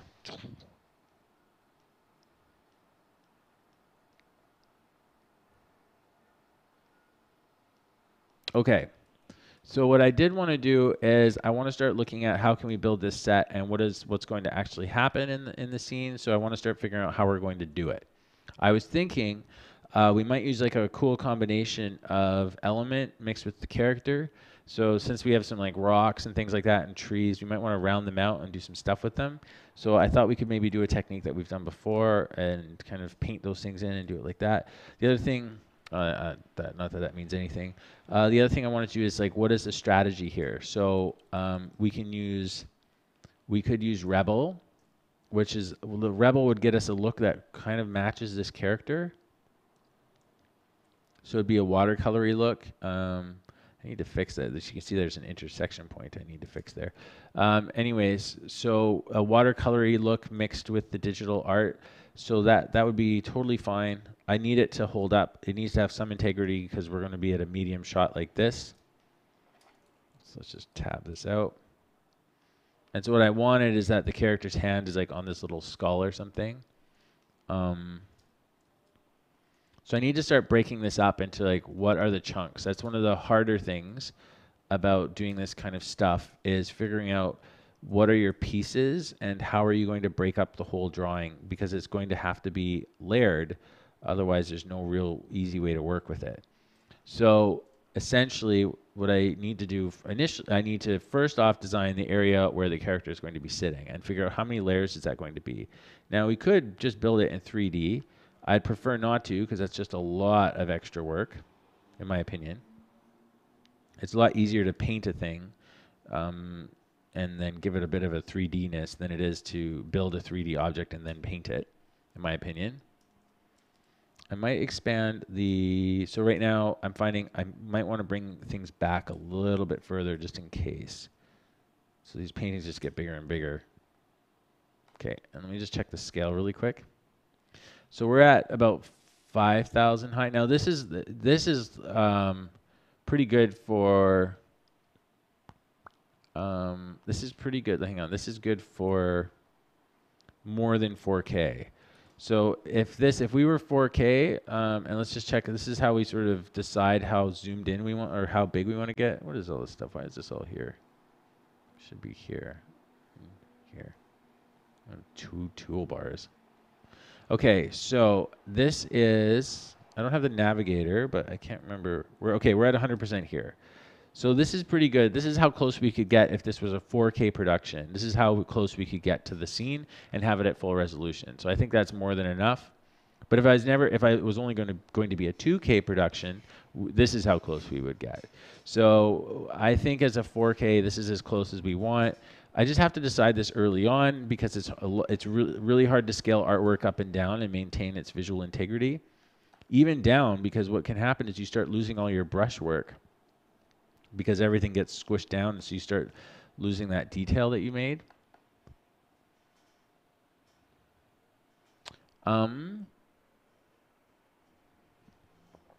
Wasib is asking if I compose sound music and then, or do I give it reference to the composer? So on most of my older projects, anything done in the last, anything done before 2015, I think, mostly I composed all the music, and then I would give it to a sound engineer to finish it and make it sound better. But I would compose it and write it, I would score everything, and then I would put it all together, and then I would give it to a sound designer to work through it and make it better, or just use it as reference for someone.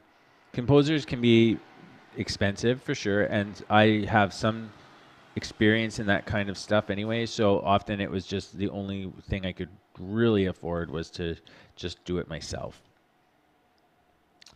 Yes, I play instruments. I'm not good at any of them. I'm not good at any of them. I use Pro Tools and stuff to like mix things. I use MIDI to put performances together, like and write stuff. And then I play little short things like on a bass or something like that, and then I kind of pull them apart. Yeah, sure. I would love to. I could totally go through the process of sound stuff for sure if you're interested. I do have to reinforce I'm not an expert, but I can definitely give you kind of an overview of how it works and the approach and everything for sure. A lot of when I'm composing, like I said, I'm not very good at it, but one of the things I do is it's like one of those things because I like to play music. I enjoy playing music. So it's usually for me, it's like a way to stay in the film and in the mindset of the film production that I'm working on, but to do something totally different. So yes, I would be happy to do more than happy to do a kind of a composition thing for sure. But reiterating, I'm not a pro, so you have to just take it most of the things I say with just coming from a very personal place of my own personal workflow, like all this stuff. Okay, so I'm just starting to set out, you guys, I think anyone who's seen me do this before, I'm just setting out the boundaries for the pieces and kind of planning a little bit. We're not going to get much past the planning stage, honestly, today. But each one of these pieces will become a layer that I use in After Effects. I usually like to overbuild them so that I have more flexibility with them, especially if I want to make them 3D. So you can see I'm like expanding things. I tend to overpaint everything. Treating things like islands for sure, that too, so that they're movable and I can use them in multiple places.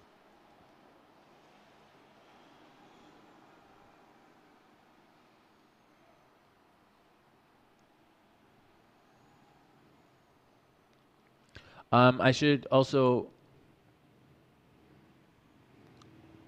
Oh, Tam, you're not gonna be able to be here for a while. That's okay. They'll be mostly saved, and I've got them. I've got them ready to be archived on YouTube. I do kind of hate putting them on YouTube because people, it's such a different system for YouTube, and they're really boring. But if you have questions and stuff, like don't be afraid to reach out. And plus, the live streams are put on there. It is a bummer not to be able to have you chime in and everything.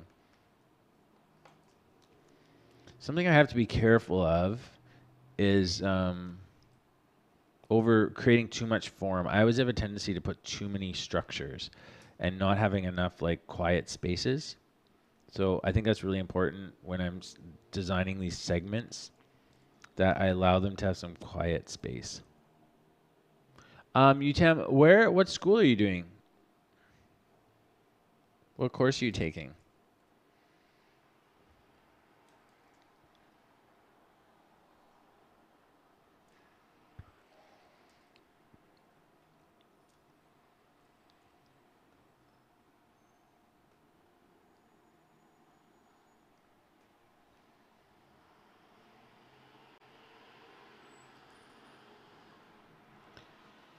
When I do trees, I try to make sure that with my trees, they can terminate, and but then sometimes they have stuff around them. So if I want to reuse them, oh, you tell me you're in high school, cool. Um, what grade are you in?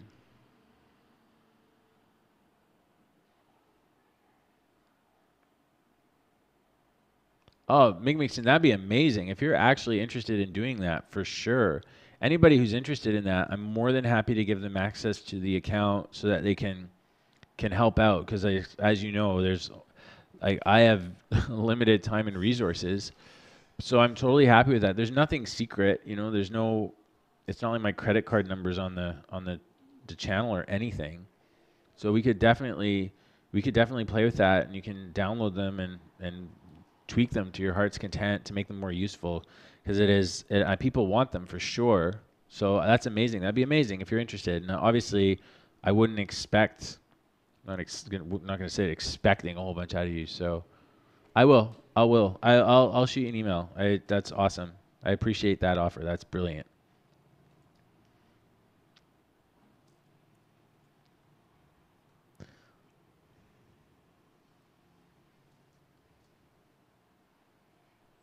Oh, there is no secondary. Oh, interesting. Well, congratulations on making it. So your guys' year starts at a completely different time than us.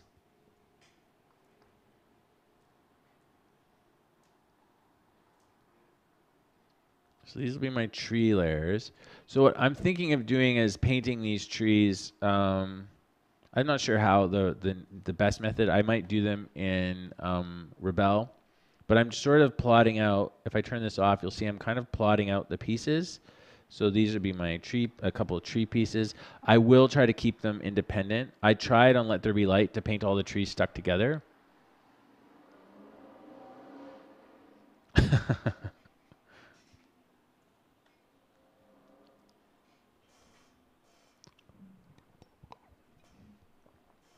Yeah, maybe we need to edit that comment out, Colin Harvey.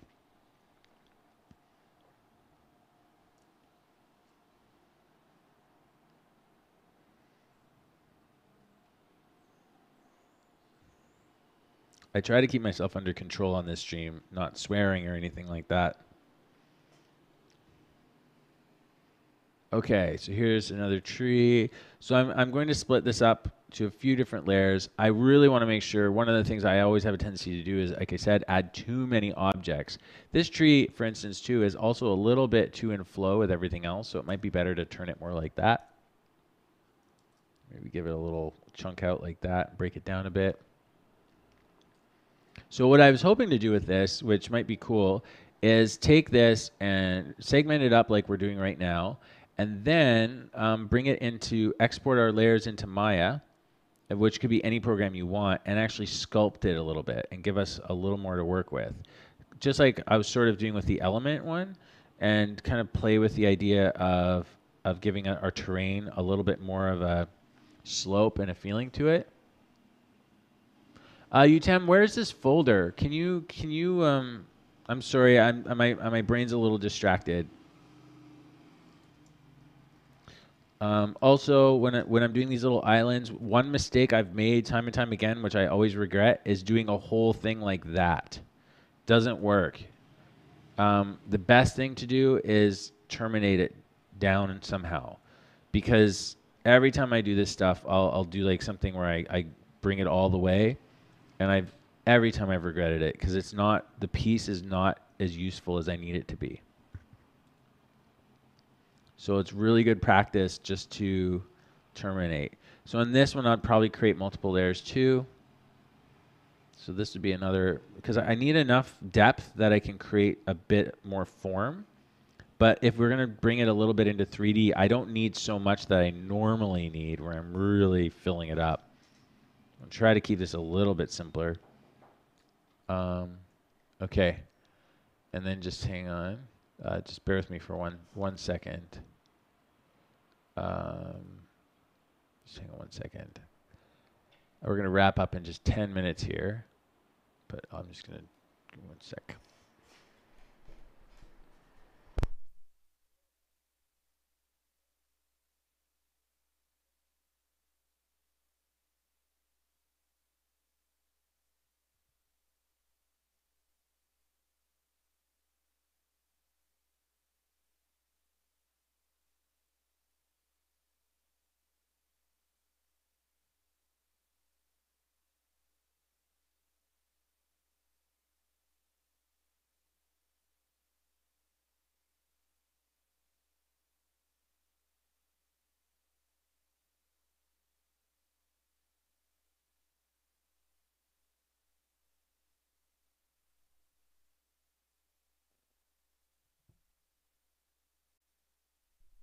Hey, sorry guys, I disappeared for a second. Someone was banging on the door. Can you hear me? Let me know if you can't hear me. Oh, and my face disappeared. Bonk. I'm back. Bum bum bum. Okay, so also things are going to get a little bit busy around here. I know this is just looking like a giant mess, but I'm really just trying to figure this stuff out. So bear with me. This is kind of how many layers you need if you really want to make something. So this skull layer would be here, here. I need sort of something here. And then that can be a little island like that. And I would probably need a little island, so I'm just going to pull these colors around. I would definitely need something here. This could be all the same piece, or the skull would be separate, but this could all be like one piece right here. I do need to be careful of making too many pieces because then it gets really time consuming. It obviously looks better. The more pieces you have, the better it's going to look for sure.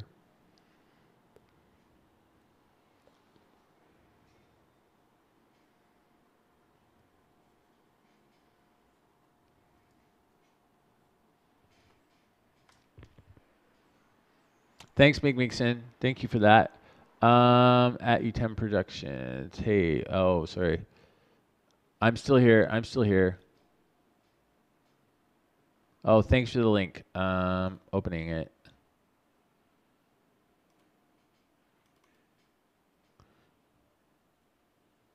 Did you do the? You're doing your sketches on the train? Is that how you're doing it?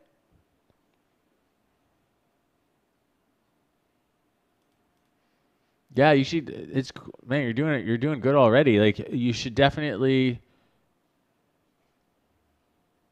The only thing you got to fix in your drawing is where I think if it's your ear is where your ear needs to be further back. That's essentially it. But it's hard because you're trying to fit it all on the page. Like I get it. That's like it's definitely. But yeah, like if you ever want to share stuff and do crits and stuff to give you things to think about, for sure, like happy to do that.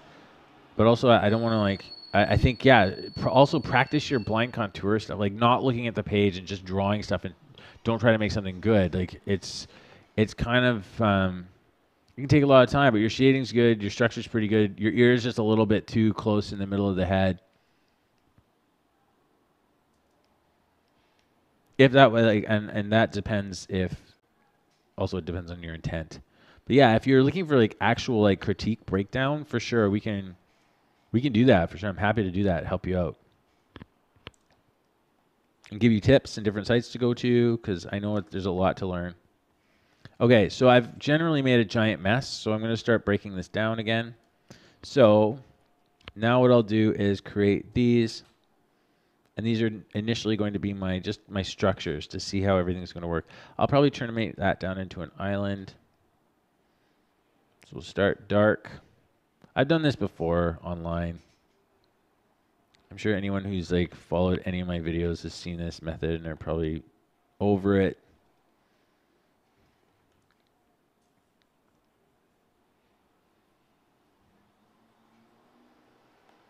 That form's not very interesting. I'll have to work on that.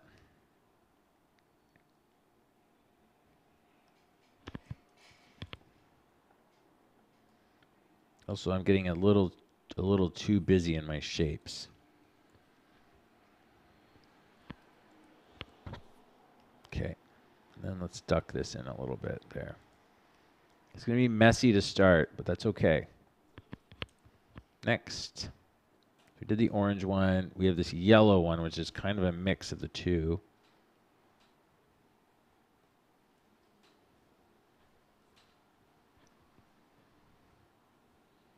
So this is one of the feature rocks.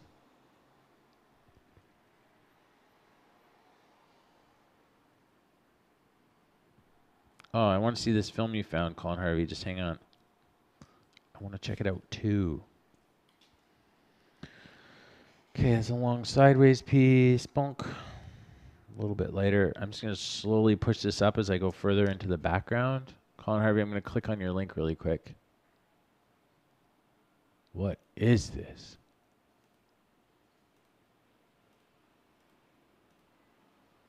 This looks fantastic. Oh, it's so creepy. Wow.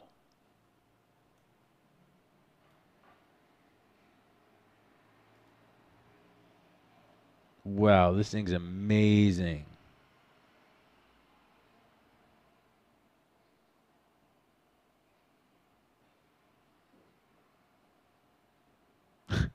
Holy smokes, that's crazy. We got to watch that.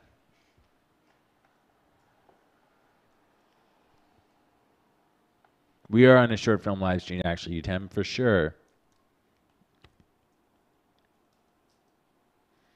Okay, so I'm just going to continue these forms. So that's the big rock. I'll probably have to split that up a little bit. So let's get rid of this one and get rid of this one. This one, I'm going to just do one more rock layer because I feel like I'm going to need it.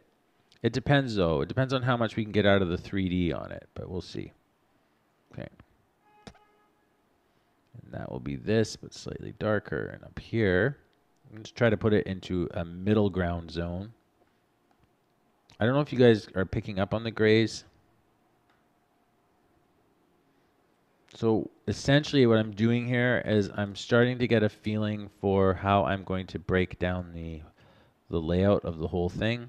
I think I'm missing a piece. This one we need.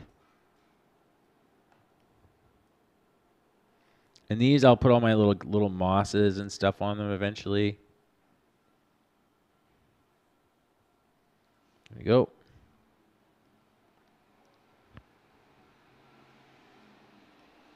And we'll use those alpha brushes. Okay, I'm getting a little bit lighter. Yeah, that thing's intense. Called it. Okay, that one, which we haven't done yet. This one, is it before or after? Okay, this one's before. Okay, so we're going to do this one next. I don't really need to see all the pieces. I'm kind of just, this is like the little slope piece that's behind the character. I'll continue the rock structure. Oh, shoot. I hate it when that happens. Okay, let's just do that again. Not getting too caught up in all the details here. Again, just trying to stay loose. Because there's going to be lots of time to milk all the details here.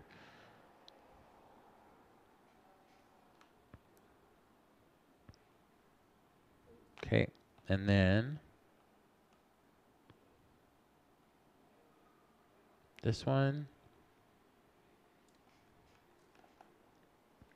I do need some little islands in here, so I'm going to do that right now. Let's just get like a couple little, we need to get some guys coming this way too.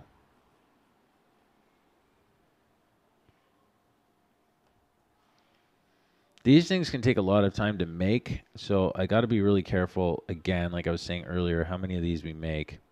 They can be very time consuming to paint.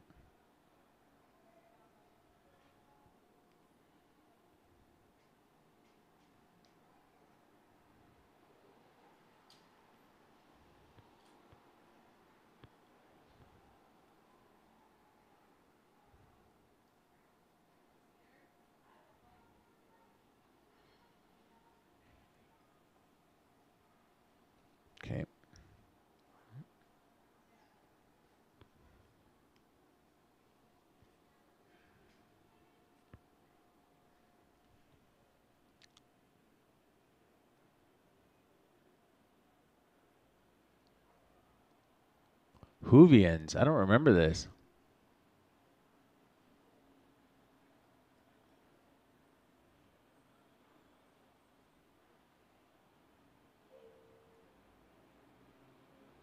The Impossible Planet. Is that that really weird one with the blue alien guys?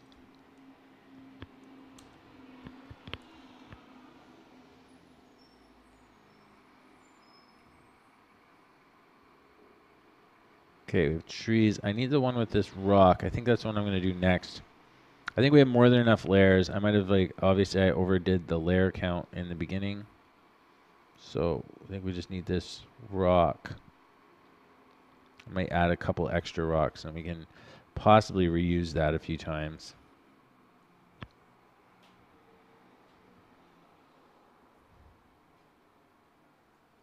Great. Okay, so the next thing we need are our trees. So the trees are pretty obvious. I did draw them out, but I don't think we necessarily have to follow them specifically. There they are.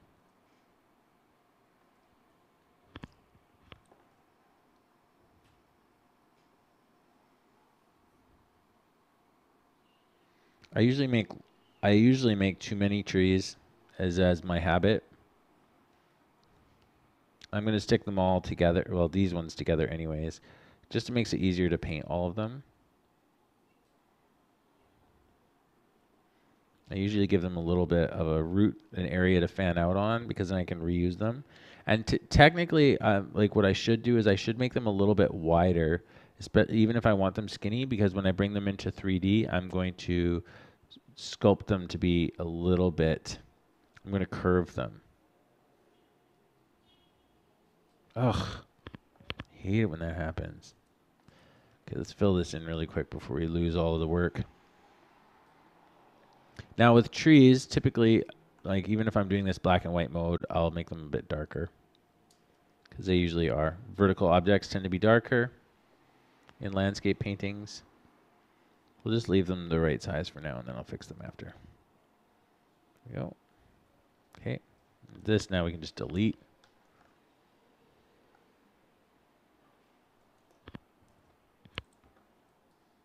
And then this one, we'll make a separate, the next layer for trees, just to do this one.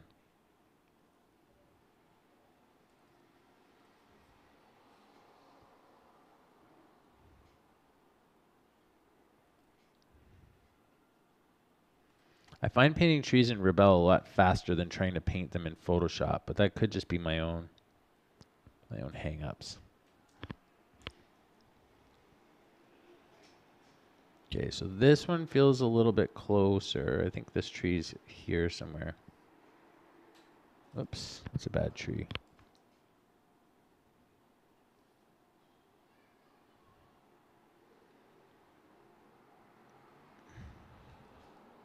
Let's extend that tree a little more because you may use it for other things.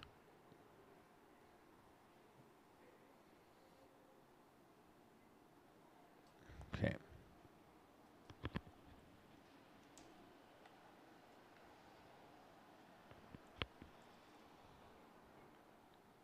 Okay, that's still behind the robot. Oh, I never made my furthest background piece for where the robot's sitting, I don't think.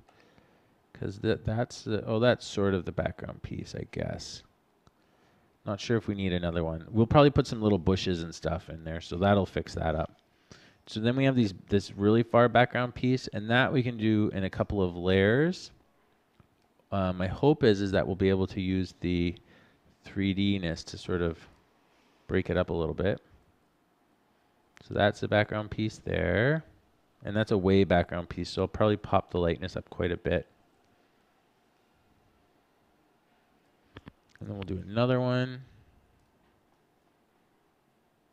This one I'm just going to do it like this because we will be using it very specifically.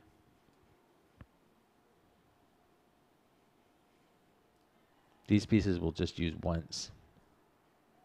So I don't have to worry. I'm not thinking so much about how I could reuse them as an asset. Okay, and then we have our distant trees. which I'll probably just draw them. I'll probably just paint them manually. I don't think drawing each one out like I'm doing right now is really necessary, because usually I do these with brushes, but like I'll get a nice big fat brush and paint a whole bunch of interesting tree shapes. So this is not really how I normally do it, but excuse me.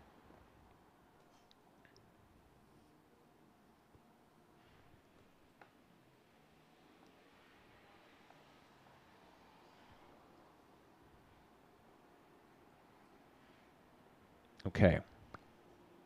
Oh, this one has like a branch over here. Although these will probably want to break up a little bit. So anyways, that's those guys. Let's put that, we'll make them like that color. So we gotta, again, I gotta be careful I don't add too many.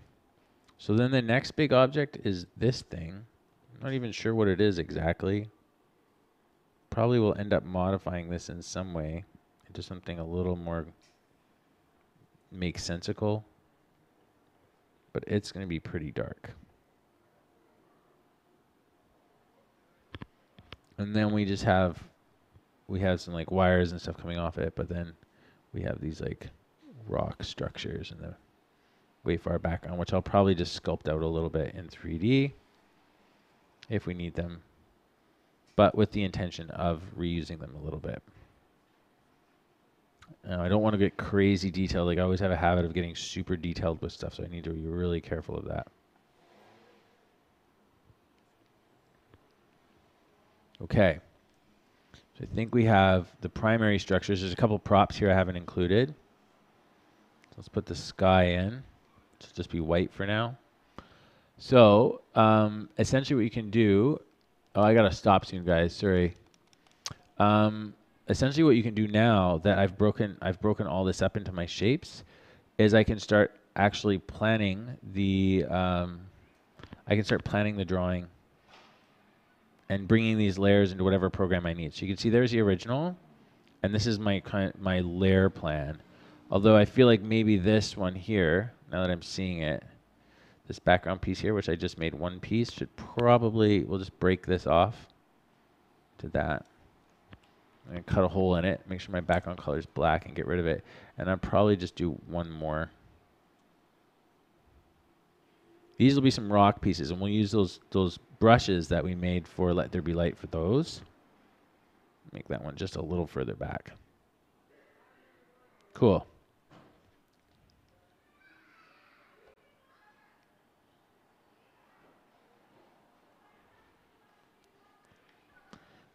Okay, and I think one more thing, I just want to add one last piece. Never enough, it never ends. I want this idea of the mountain edge, that we're kind of, the character sitting on the edge of the mountain. There's a mountain I used to walk on called Tunnel Mountain. I used to go on the back side of it and explore, and it was very interesting because it was so mossy and sort of dark and shadowed, but you would get all this, like this crazy edge pushing up, like this wall pushing up behind you, so it was super fun to walk around. So I'll just show you really quick for trees. For the additional trees, usually what I'll do is I'll just grab like a basic brush. It could just be your round brush like this. Let's just make this really big. And then I'll just make some of the presets on it. So I'll do shape dynamics, pen pressure. So I'll make it so it can get really small and really big.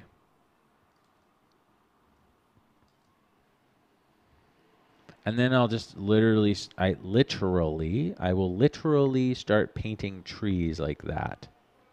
Not getting too oh wait, make sure your flow is 100%. Everything's 100% because you're making masks essentially, or mats.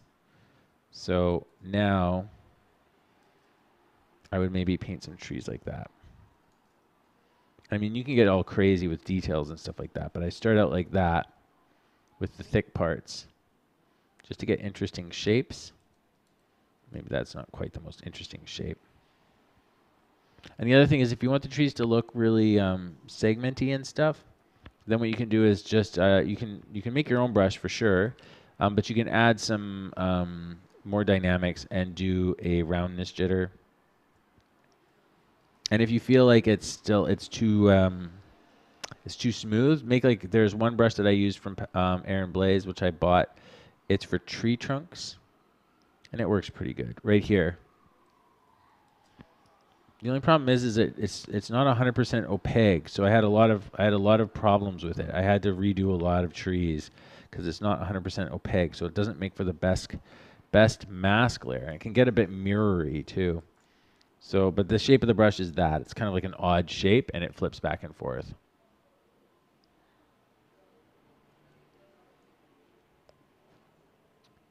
Well, Steve, I think it should be online right now. I think we have some brushes for sale right now for like $5. If you guys are interested in them, they're pretty sure they're there. I'm going to be using the brushes in that store for this background because I got to kind of put a demo together for it too. That tree is way too straight. So it should be online. It may just be hard to get to because I feel like nobody can find it. We're having a problem. Obviously, no one's bought the brush. I'm not expecting anyone to buy brushes until we've really shown how well they can work. Oh, there you go. If you guys have any suggestions, because we're definitely, at the moment, nobody's interested in the brushes, which is, to be expected. But we do need to figure out why, and we need to figure out how we can make them more interesting for people. So one of my thoughts was I was definitely going to do a tutorial on the brushes. This background will kind of illustrate the brushes and the potential for them. So we still obviously have a lot of work to do, but if you guys have any suggestions at all, just don't hesitate to say if you have criticisms or anything like that. We're totally open to it.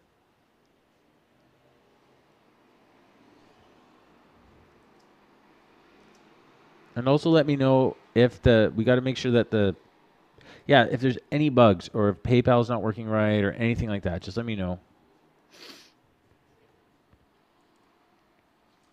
Okay, so I put some trees in there. I really want to be careful. I usually make a lot of trees. I'm going to want to be careful of not to overpopulate the trees. And I probably want some to be pine trees. So right now, like pine trees are typically pretty straight. So it'd probably be probably in one of these ones here. And I'll turn those into pine trees. But I'll do it with some nice brushes. Because we have...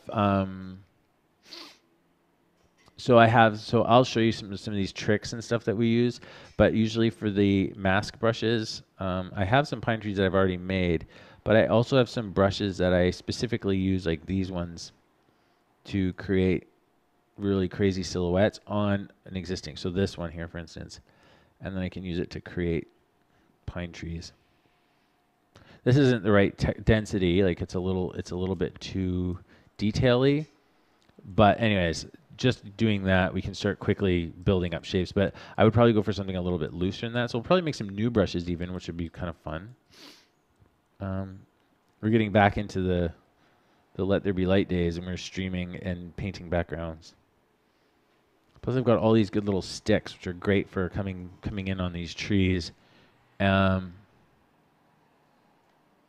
Asib, that's great to know. Okay, well, I'll let everyone know that that's not actually, there's no link. Thanks for the heads up. That's what you know what? We went on the other day, or actually, yeah, on the stream a couple days ago, and I didn't find that the links were actually even there. Why is this a different color? Oh, it's because we're on the wrong layer.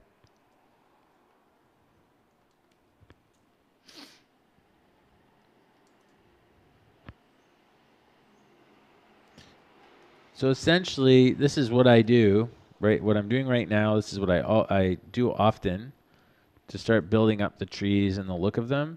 And I'm using really opaque brushes. I have lots and lots of different tree brushes that I use.